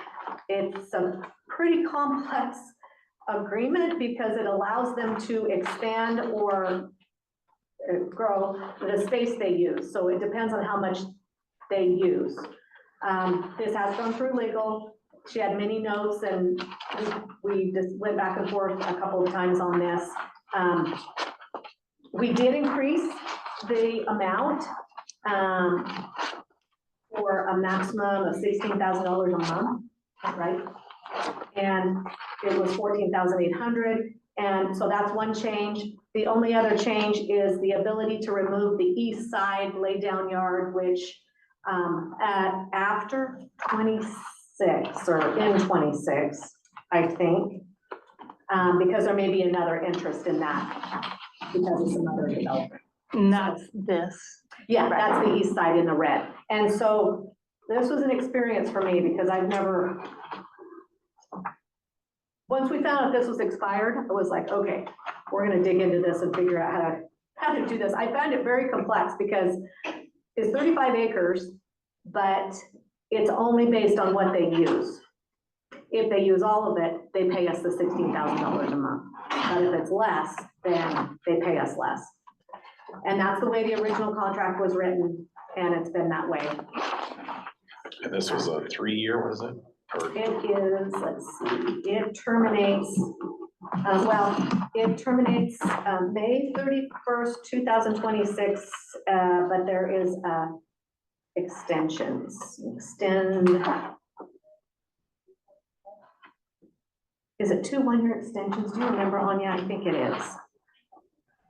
I saw it, I saw it. Yeah. It's on that bottom of the first page, I think. 31st, 2026, okay. Yeah. That was on the 3rd. Council was good with it. Yep. And so it can extend the initial term for 2 consecutive additional terms of 1 year.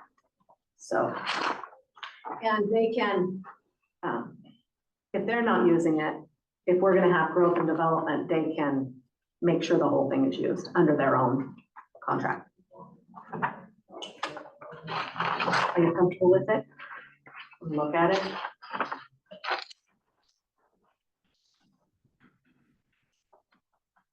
I move to approve the industrial ground lease agreement with Omega Morgan. I will second the motion.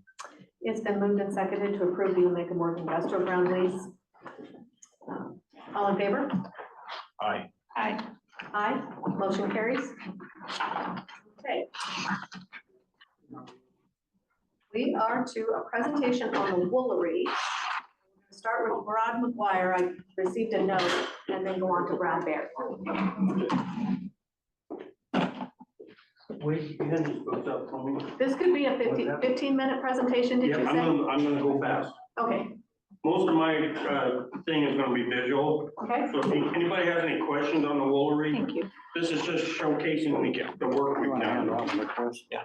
So my job is to introduce Brad Baird and Len and Denise Ball. And I got two board members here, Wade Johnson and Julius Courtney. So my deal is gonna be pretty fast. I just wanna talk briefly about what the Woolery does behind the scenes. And we do a lot of heritage work, as you can see. And we also work with our youth a lot. So every year we hire the kids to help us with the Oktoberfest, and there's sometimes up to 15 kids. We pay $100 per kid. In the last 9 years, that's a pretty big number. Lori came to me probably 3 years ago, and after COVID, they had no money for their junior, senior class to do their prom or their banquet or a senior trip. Lori said, "Do you have any things you raise money?" And I said, "Yeah, we could do a power breakfast." And that's all up here. We raised $4,000 and each, the Woolery got 2,000 and the kids got 2,000. So they was able to have their prom and able to have their banquet and all the stuff.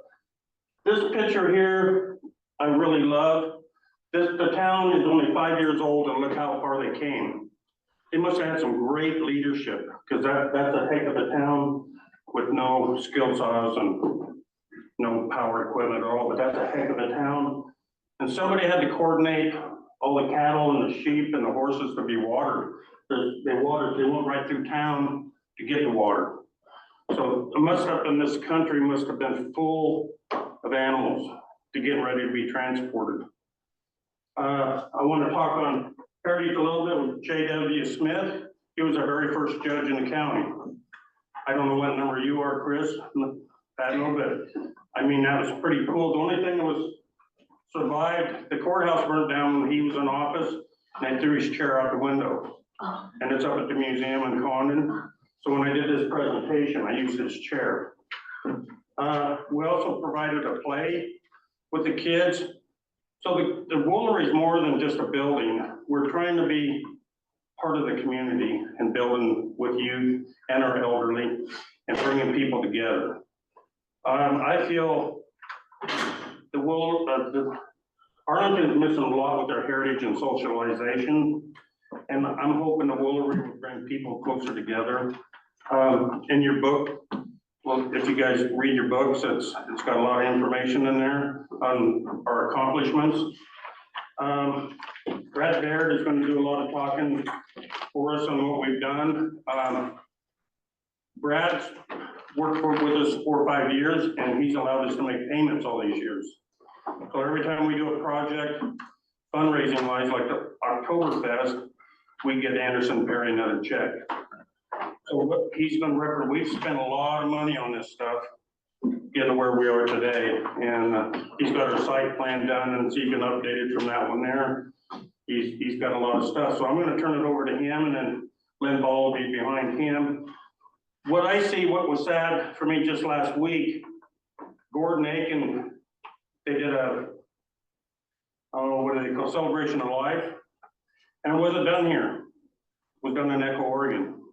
He branched here for years, grew up here, and he has to go, they had their deal in Echo, Oregon. That's how important this Woolery could be. We gotta keep our people here. Weddings, celebrations of life. I've done a lot of weddings from local people here that's gone to Pendleton, gone to the Valley, gone other places. And that money should be stayed here. I'm gonna leave it there.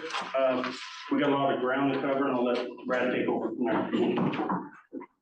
I will be quick too.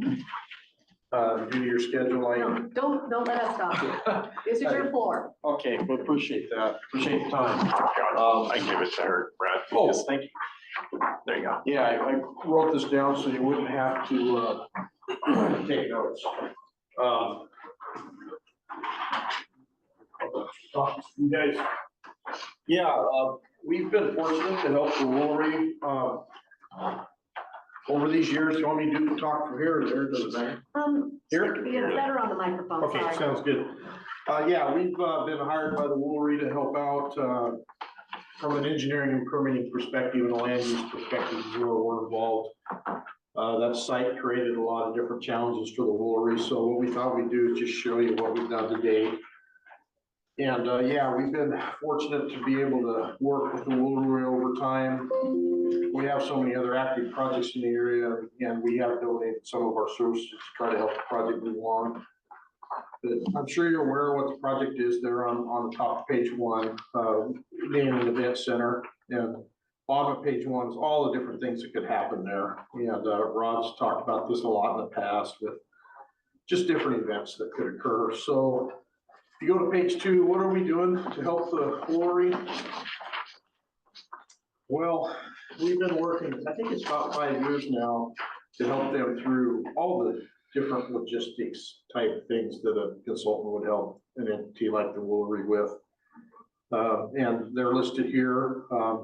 First thing we did was help the Woolery re-secure the city of Arlington's commitment to donate the land, and got that updated and worked through the council again. Basically, the council's agreed to donate the 40 acres of land that the Woolery would occupy up there when they get funding to build it. And so I think most of the land's below the bluff, but there's the level chunk, or somewhat level chunk on top too, that's part of that 40 acres. So that's been reaffirmed and put in writing. One of the biggest hurdles, which the county helped us through, this 40 acres is in the county and it's zoned industrial.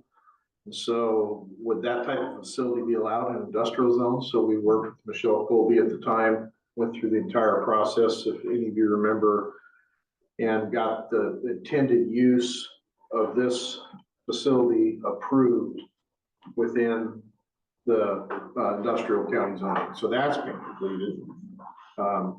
Yeah, you can't really plan a project if you aren't allowed to do it in the zone. So got that done. Bottom of page 2, site technically didn't have access, so we wrote up and completed access and utility easement from the airport road right away, extending down past the beacon to that site. That's been approved with the city of Warrenton, signed and recorded, so they now have legal access for accessing the site and for utilities. That's the bottom of page 2. Top of page 3, we've completely surveyed the entire site. That's what these engineering drawings are, and completed all the surveying to do the design. And I'd like to pass that out real quick and just talk about that briefly, but there's like 24 pages of engineering drawings here, and you only need to look at one page. But the idea is to show you that they completed a significant amount of work. There's a back here for how many drawings there are, but the real drawing that matters is if you take the packet there and just turn, I think it's 3 sheets in, maybe 4 all counting here real quick. 1, 2, 3, yeah, go to the 4th sheet. It's sheet C101. It's like this. That's pretty much the site in a nutshell. All the other drawings are the water lines, the sewer lines, the you know, details that for building it. And the idea of this design is to eventually have a package ready that they can go out to bid, you know, when they get funding. So they're ready to go when they secure funding. As you can see on this site, we've utilized the flat area, somewhat flat area above the bluff. Cars and others can enter on the access road from the airport road. The beacon's right up there in the top right-hand corner. This is a one-way in. Cars can pull in and unload under under an overhang for bad weather times. There's the building you can see, all the parking. And then there's some overflow parking for larger trucks and, you know, truck and trailers, things of that nature. And then the building that Rod has described, included in that, it'll be right on the edge of the block with quite an overhang, so you have a beautiful view of the river and down to the river. There'll be walk paths, you know, there's horseshoe pits, pavilions, different things of that nature for outdoor use. So that's the project you're more than welcome to look at those drawings if you're really excited what a fire hydrant looks like. There's a lot of detail in there. So what the Woolery's done over the years is each time they get money, they've engaged us to help push it through. Now, they've probably spent, by the time they get done with this design, and we're gonna have a set of drawings with a bid package that they can go secure bids, once they get funding. They will have spent somewhere in the range of $50,000 to $60,000 on us, not to mention others that they've hired for things, to keep working this through all the steps and processes. They just want to get it to a point that they can go if they're able to secure funding for it. And boy, they're close. They've never been closer. What's their, is it here, the total project cost? No, we are, and Len's gonna talk about the financing, but we are just about done up to the point, we usually wait until we get the design pretty far along before we do an estimate, in case it changes, but it's almost done. We have planned to have this done this fall, so they're ready to go out to bid at any time, here very shortly. And so, yeah, there it is. We're almost wrapping up the design. Like I mentioned there on page 4, you know, the next step is just to try to secure funding and get it built. One thing real quick about the building will be a package type building. When you go that route, you can put a lot of onus on the building supplier, or they'll do a lot of the engineering as part of their package for, you can imagine we've got to worry about the wind up there, things of that nature. And so that usually makes it cheaper because that'll be in the package with the building. And so it'll have a decent price tag, of course, but there's all kinds of activities that can happen in stages, meaning if they get a little bit of money, they can grade the road, because we're gonna have it all figured out with grades. They can grade the road and get the earthwork done and grade out the parking lot and grade the building pad. They can start bringing in gravel. You know, there's lots of phases that they could make progress on. They don't have to have the whole thing funded at once, but definitely parts of it that could help moving along. So are there any questions? I'm done with my presentation. I just want to talk about the engineering. Have a bid package ready. Any questions on the engineering? Water and sewer can come from the city. We're right there next to it. The city is willing to donate it, or have they? They're willing to. They have it in writing, and they made a motion and approved it that they will donate it when they have funding to build it. And then the way the letter reads, though, is if they ever stop proceeding and bail out, then it's still the city's. Okay. Yeah, just to protect them, but they're willing to get sure. Yeah. Okay. Yep.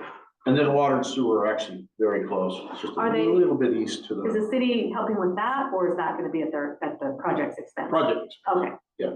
All right. Yeah, Woolery hasn't approached the city for any assistance. Curious. Other than it's awful nice to keep giving the land. Yes, it is. That's a great Yes. gift. So, Okay. and they approve the easements for free. Of course, we recorded them, Yeah. things of that nature. So you don't see any problems with any foreseeable easements down the road? I mean, everything's. No, we got them all. Yeah, and what we did too is I went through a first run with Michelle before she left about all the things the county wants on the site plan. So we're gonna make sure that's included in the design, you know, lighting, parking, handicap spots, all that stuff. To where when it comes time, because the county's the entity that'll have to approve this because it's in your zoning. This package would be all ready, and already went through that list with her, so we should have everything addressed. Okay. Okay, any questions? Any of me? questions? Okay. You've done a lot of work. Yeah, they've made a lot of good progress. Yeah. Thank you for your time. Couldn't have you.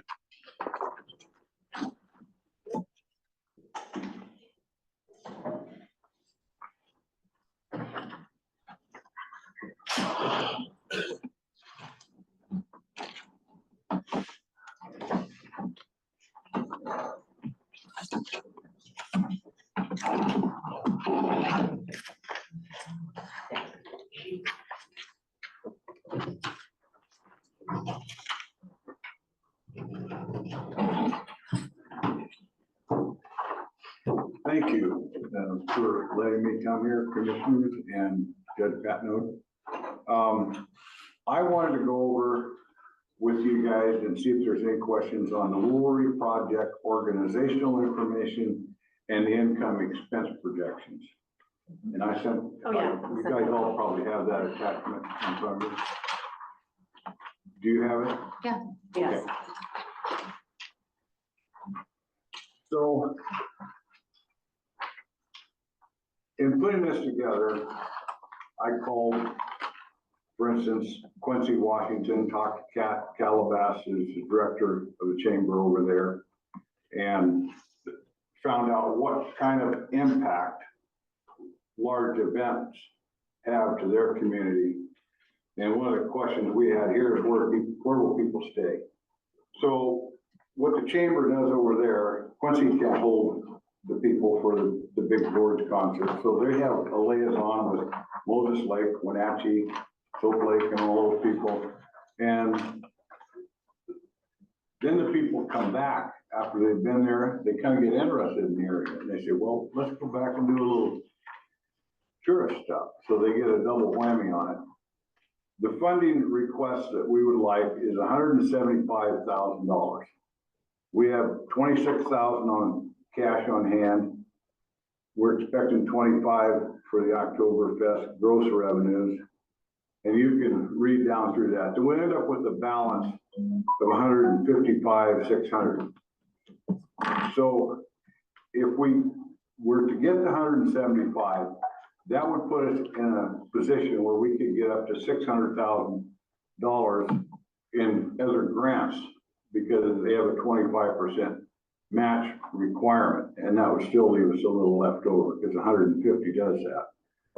So we have a grant writer, and they've both covered what the Woolery building and the events that will basically be able to be used for. So flipping over to the income expense projection. So after research, $7,500 is not a big ask for a rental for a large event. So we figured that in the first year, we'd probably do 25 of the large events. And then additionally, 50 to 150 people would show up for smaller events. And we'd probably do 12 of those. So if you add the 187,000 and 30,000 together, we end up with 217,500 of gross revenue. The event coordinator salary budget and benefits, 78,000. We figure that's the first year starting. Landscape and maintenance, payroll taxes, property insurance, utilities, repairs and maintenance. This is the one I wanted to try to talk to you about. Repair and maintenance, 12,000. Maintenance reserve fund, 12,000. Well, we've all been through new building projects. Those probably won't be required for the first 2 or 3 years. So that's kind of the built-in, a little built-in guarantee that we can make our sustainability amount. So if we don't use the 12,000 on repairs and maintenance, that's 24,000. So say for instance, if we were to miss 3 of the projected large events, that would cover that. So we could be off that much. And the 55,000 would cover another. So we actually would have 10 large events that we could miss and still end up in the black on an operating year out of this projection. So we feel like this project is fully sustainable in the first year. There's no expectation that the county court will need to provide annual operating grants or funding to keep our doors open. And this is all based on pretty intense research throughout the Northwest and other areas on what the usage of a venue like this is. A lot of them that are very popular have 18-month waiting lists just to be able to rent the place.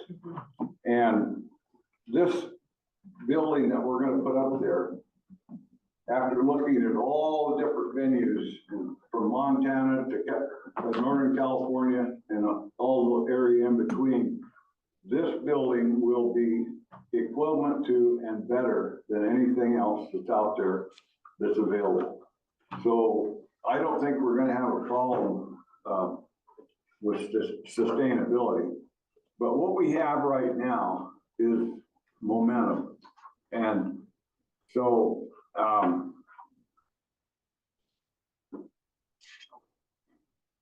we don't want to lose that momentum. We've got some new blood, some new faces working on the Woolery, and momentum is a very important part of any successful endeavor. The Woolery project has gained momentum on several fronts right now. The civil engineering is substantially complete. The structural plans are 50% complete, and building design has been discussed and agreed upon by the board. A campaign letter, this is important, has been drafted to garner support from the surrounding counties, cities, community leaders, and awaits mailing following today's strong support from our county court. We feel like that's really important that we have your support when we mail that out to all the other community leaders and ask them to. We have a lot of the supporters in the past, but we want to make it a current support this year. So, is there any questions? No. Thank you for your presentation. This is great. I maybe have more to say. Well, I don't have Okay. much more to Okay. say. I want to We're know if finished. anybody has any questions about how you feel the sustainability What you- process was worked You have out. the option. We approved the capital investment program today. The Woolery's a nonprofit 501c3. I went back and listened to the April 10th meeting where there was discussion about Kelly Nonprofit Consulting and that contract, and the Woolery was mentioned at that time as a potential, is that they could apply for funds. Didn't sound like there's a reason they could not apply for funds. So are you utilizing Kelly Nonprofit Consulting, or are you participating in I that? didn't know anything about it yet. I didn't know they. Oh. Well, I've looked at Kelly's nonprofiting, Mhm. and we really are not the people that they need to help. Okay, We have our own tax accountant, we have a business Okay. plan. it was just a question. It Yeah, was just a we have question. everything Yeah. that we need to move forward, except for we need a little bit of funding. Okay. That funding window is gonna open up. Hopefully by September 1st, we'll have that application out. And the Woolery, feel free to apply, just like anybody else would. Okay, so I have another question on this county discretionary budget. Now, my understanding. Is it the SIP discretionary? Pardon me? SIP discretionary? Well, it's, I can give you the line item on it, on the budget, if that'll help.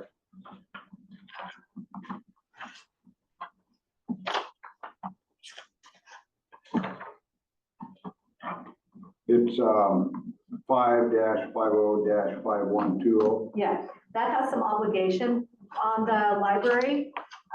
Did you hear the discussion about the library? And they said SIP, Kim Wilkins' letter said SIP funds in part pay for that. I found out that some of that is Obligated. that. What So page, what, what page is that? how It's much, on page. how much of Is that? it 46. Oh, 46. okay. Do we know Oh, I how don't- much? I don't know. And then I You know understand. what? I may be wrong about that because SIP County discretionary, that's in the revenue side you were talking about, correct? Yeah, Okay. But I wanted to lean you toward the grant process. well, we want to go there too, but right now we don't want to lose our momentum. And the grant process, we're gonna come for funding larger than this in the grant. So what this is to get us, in a position where we can get $600,000 in grants other than from the county, because we have Nick on board and he's ready to go. So So we yeah. had a little extra cash. we would take care of Brad and a few others, and we still have that 155 left over. And that would give us a big start at getting grants from everyone else, especially since I see that the $6 million is down to 1.9. Did I hear that correct? Well, we'll have to see where we're at. So, you know, I mean, I would like the court to entertain a funding request of 175,000 from the discretionary spending. And that's, you know, line 5-50-512. Oh, that's what my ask would be.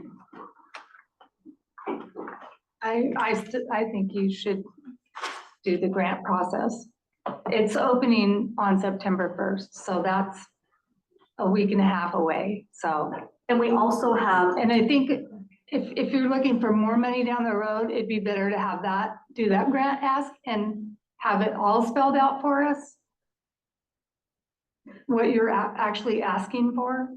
I also just want to note that,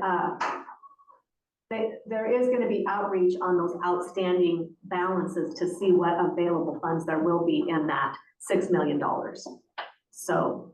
So the 1.9 could go maybe up to almost. It is 2.3. Yeah, 2.3. Yeah. Okay, Mhm. so. Yeah. But so you're not unwilling to. Well, I wasn't prepared to make a decision because on the agenda was just a presentation. So I'm not prepared to make a decision today myself. And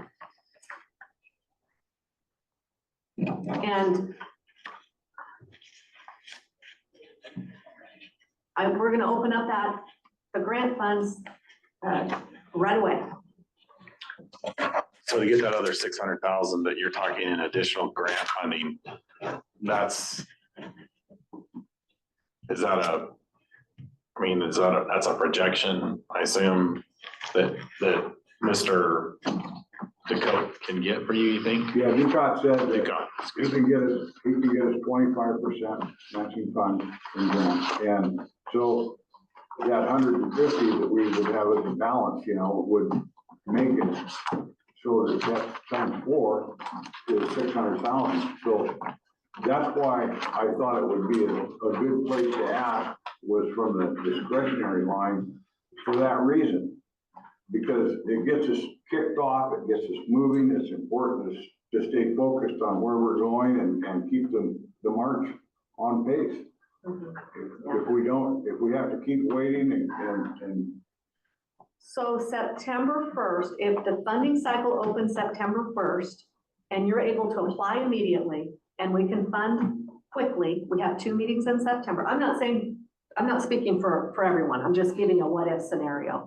That's going to be fairly quick in September if that occurred for the 175.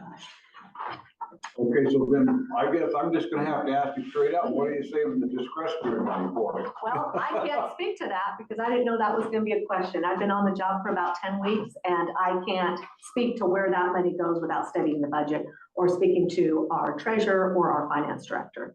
So I wouldn't be able to, I don't know if it's being saved or if it's absorbed in the budget. Do you know, Leah? Well, I thought that the grants all were rolling forward and so, yeah. So We just gotta be careful about setting precedent.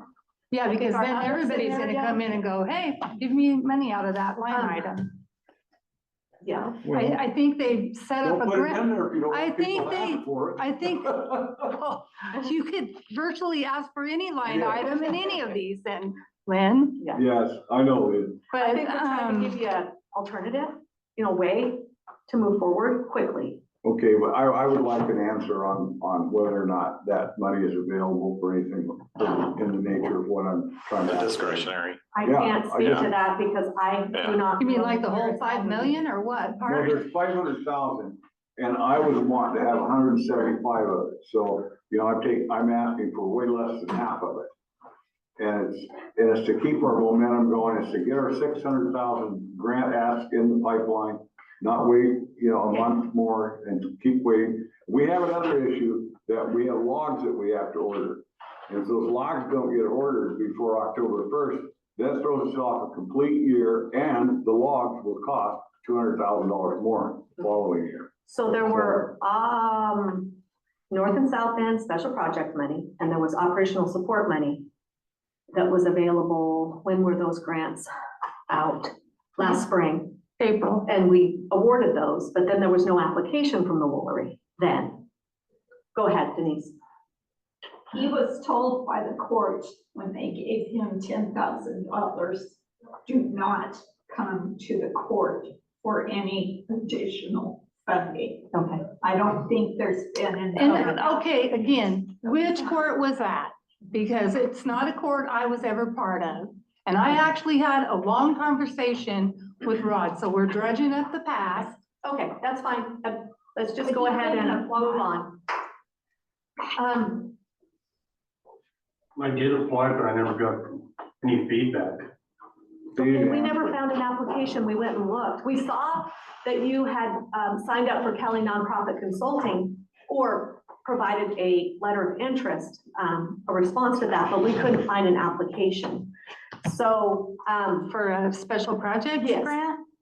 Well, I don't remember how it went, but Schaefer has a copy of the thing that I sent in. Yeah. Can that I have was- a timeout here, please? Uh-huh. Leah, I agree with you. Let's not judge it past. Yeah. We're citizens here that want to move forward. I don't want to have any responsibility that's trying to put a bad light on anybody. I just want to say, hey, we got a great project here, You do. and it's a fantastic thing for Condon. Will fill every room they have and every bed and breakfast they have when you have an event here, and it's good for everyone, good for the whole county. So I think the thing about it I is, want you on board of all people, because you know numbers, you know how to look at a budget, you know how to read that kind of stuff and understand it, and I appreciate that. So, Leah, I'm looking forward to trying to work with you. And, don't have and any I bad think, I history don't with you. think that the court is saying no. I think the court is just saying, we have a grant process. And put your grant idea forward. Yeah. Okay. I absolutely do too. I want you to. well, I think also, I'd like to add too, I know you guys have been working on this a long time, and this is such a unique building, and I do think that if there's a time right, I think you're coming into it. And, we've heard of some developments, maybe possibly whatever, but this sounds like there's nothing around here that compares to this. There isn't And it's- anything on the west coast and that it's- will match or beat this. And, and I'm just going by, like the Port of Morrow, their room. I think that's booked even for weddings a couple years ahead out or whatever. And, this could be, the other thing I like about this thing is if this happens, I don't see how it's gonna affect any local business in a bad way. It's not gonna compete with local businesses. It's gonna bring more business Yeah. here. And I think those are good points. And I also think, you do bring up this county discretionary. I cannot speak to that right now, but maybe there's a way for us to make that 6 million whole somehow. Budget-wise, throughout the budget, and find a way to fix that issue that occurred. And it may be something that's solvable by determining if they're gonna spend that money this budget year on some of those major projects, and then see what that dollar amount is. So. with some of the pre-approved. That might be a good question to ask the incoming auditors Yes. too. Yeah, and we, so if that's something we want to do and make that, well, it's actually 5 million, because $1 million of that was operational support. Which that's So- gone. I just want to ask this question though too, and maybe, I don't know, Brooke, I don't know how we go back, but has the court, like Len asked the question about the discretionary funding. If it's there, then why is it there? I mean, was there been a history where it has been used? Because Well- I was thinking almost that, I think they've used it for different things, but I think the whole idea was to take part of those SIP funds and put them into this grant process and have a process for people to be able to come in and ask money instead of having, Right, everybody. yeah. And the reason they opened it up, they opened it up and then people didn't have ideas right then, but they might come up with it in the winter time. So that's why they opened it up and did cycles on it. Revolving, yes. One thing we need in our budget, we need to have narratives in our budget so that we understand what are these funds used for? What's the history? So that's one of my goals in the future is to. Well, if I had the one that I had during the budget meetings that I scribbled all over. Yeah, it would help, I think. So There's a lot to it. the discretionary fund in 21-22 was 100,000, 111,000. In 22-23, it was 38,000. And then for some reason, somebody thought that 23-24, maybe they had some pet projects in mind or something, but they said, let's bump that to 500,000. So discretionary, like the mayor of Arlington has a discretionary fund. That's for him. If he comes up with something that he thinks is a great idea, he takes it to council, and the council says, yeah, spend your discretionary money on that. So what I'm doing is I'm coming up with a great idea. I'm bringing it to you guys. You have a discretionary fund. I would like to use it for you. Well, I'm not gonna make a decision today. I'm gonna ask you to please apply for the capital investment grant. Thank you. Thank you. Thank you for your time. Thank you. Thank you for the presentation, actually. Thank you, Lynn. Okay. We're almost done. Next meeting, other business. Is there any other business? Next meeting? Did you have any more thoughts on the endowment fund? Oh, because the other thing I thought about is that Anya, since she's has that legal eagle part of her, would probably be a great help with the 5013C formation and stuff. I thought you were gonna do it, Leah. Oh, well, I was gonna do it, but I was letting you mold it through, remember? Oh, yeah, I said I have not given it more thought. Okay. But, I haven't. So maybe I can sit down with Anya and we can sit down and see what the steps would take to do that and then bring that forth. Okay. Sure. Because I just know from past things that process takes a while, so. Okay. That's one thing I had, if you're ready. I just want to mention, I did attend CREA meeting, the executive one, Leah's the alternate. Yeah. Norcor, I was unable to attend the other meeting, Zoom the other day with things at work. I'm got a meeting coming up and they have another meeting scheduled this coming September. I will make that one in person. I wanted to just pass on. Do they have one tomorrow? No. Norcor? No. I don't know. In August? They have one next Monday. They're having a staff meeting on me. I'm going to meet with some people.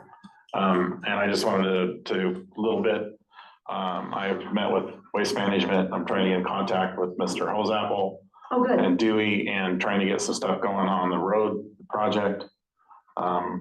And Alan Anderson, maybe? Yes, I've already met with Alan earlier this week and everybody's on board. Like I say, I just haven't had a conversation with Mr. Hosapple. But speaking with Dewey and everything, some of the other stuff, I think that the biggest thing is getting the RFP for the surveying, engineering, study costs to get that proposal. And planning. Yes. We gotta make sure planning. And that's kind of the big thing. So I have a couple other questions that we'll get to, but just trying to move that forward. So the higher ups in Waste Management are on board? That's my understanding, yes. Okay. And because that's basically where it was left at. I think when we had our meeting, was that they were gonna have to go to them and. Yeah, I think Now is Dewey he's gonna go ahead and chip seal that other, he did that already? the existing one, Yeah, to my knowledge, he just did the patching. I don't know about a chip seal on that yet. okay, maybe that's all he was doing was the patching. Okay, and that's been done. So just, I think he's trying not to put any more money into that road than he absolutely has to. Yeah, And they were just gonna try to Band-Aid it. Yes.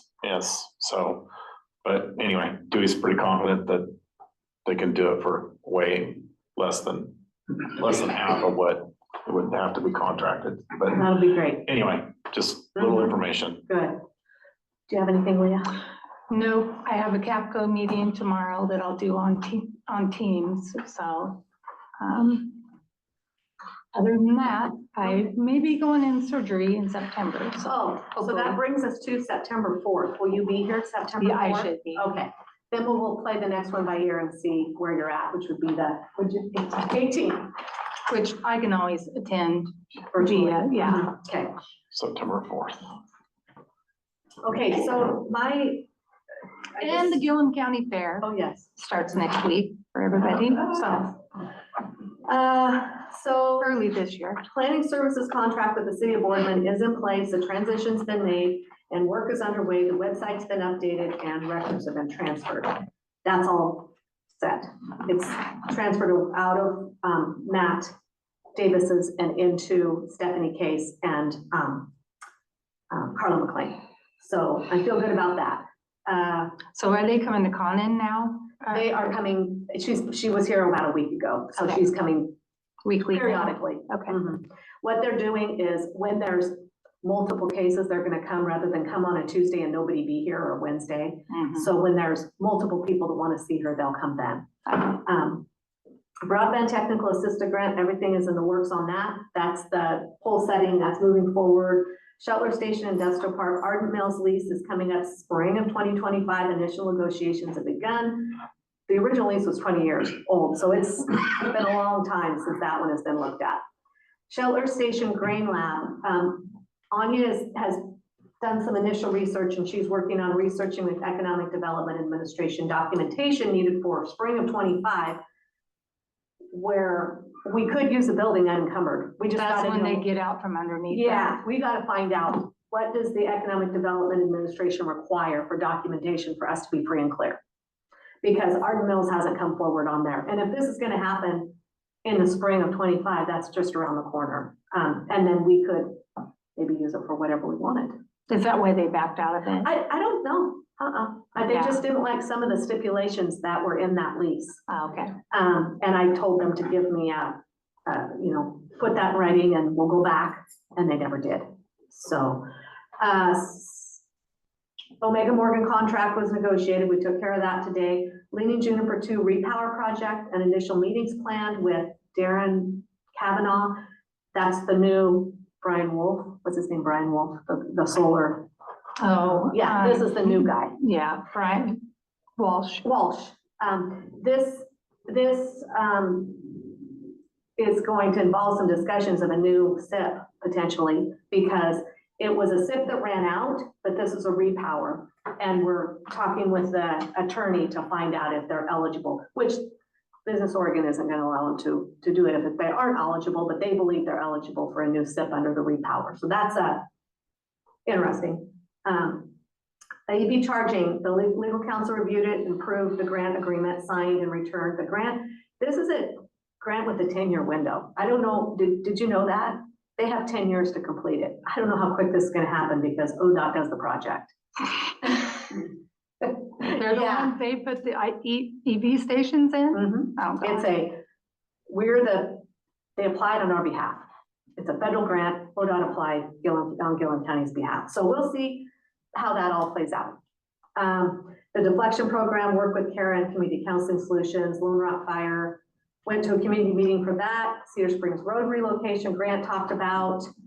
Finance, the audit schedule for September 3rd, 24. The transition to a new accounting system will begin October of 24. We're gonna have a staff barbecue on September 5th. Sat in on interviews for the deputy clerk position. Going to meet with Nate Stice, Regional Solutions next week. And we have Anya now, which is such a relief, and she is working so hard and she's so bright. And just a blessing. And she's just what we needed. So she's working, trying to sort through the cultural coalition because that was another victim of circumstance. We don't know where the grants were left. We're trying to communicate with them to figure out what to do. She's working on setting up a citizen advisory meeting for landfill. And that actually, is it set? It is September 17th. September 17th. So that's happening. She's accomplished working on the website, getting the agendas on by herself, so we don't have to rely on another tech person to do that. She has worked on all the committee assignments, reached out to all the commissioners to make sure that we know how to, what committees we're on, when are the meetings, all of that. We're working on a DEQ recycling report.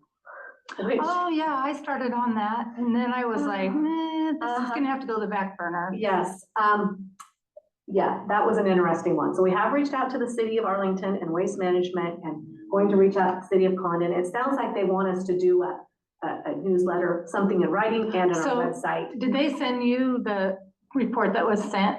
Yeah, the year and it before wasn't that- accepted. Oh, The one DaiLene did was, but the one from 23, they didn't accept Okay. because she said it was a regurgitation of the prior year's information. Well, I it's know. not a lot changed. It's- Well, I do They, know they that- wanted all this stuff from Arlington, and then I called Arlington, they said, we don't have any of this. Right, so Arlington took their recyclable bins out of downtown because they were being abused. Mhm. People were putting garbage in them, but they do have cardboard behind the grocery store. So that's all they have, and they don't have any curbside. So we were gathering all that evidence so we can just report where it is right now. It's like, it's not like we're a It's- big metropolis. I know, but county. she said we could get fined, and that scared me. Like, we gotta figure this out. Anya also made contact with AOC to register us for county college and the annual conference. January. And she's really good at research projects, so she's been doing some legal research and things like that. I also came across the agreement for, this will be a discussion for another time, but we're gonna have to talk about this soon. Waste management host fee and road maintenance agreement, as well as chemical waste management host fee and maintenance agreement will expire December of 25. So we're probably going to have to, Even with the new contract that they just got not too long ago. this is between Gilliam County and them. This is the host fees. Just, Mhm. not, okay. Yeah, this is just the host. The fees. host fees alone. Yeah, that this is isn't coming up. Metro, this is the host fee contract, so it's gonna be negotiating that. And so just think about who we In want 25. to. Yeah, it expires December of 25, so this Okay. December is December of 24, it could take, I mean, I think Yeah. we should start on a year ahead of time. Yeah, okay. To Yeah, the figure end of that one 25 out. Expires. Uh-huh. How long was the last one? It was 9 years. And then they made the Kim Waste one coincide with the waste management one because they were out of sync. So now they're in sync. So, yeah, so that's what I got. Is there anything else? Okay, no further business. This meeting is adjourned.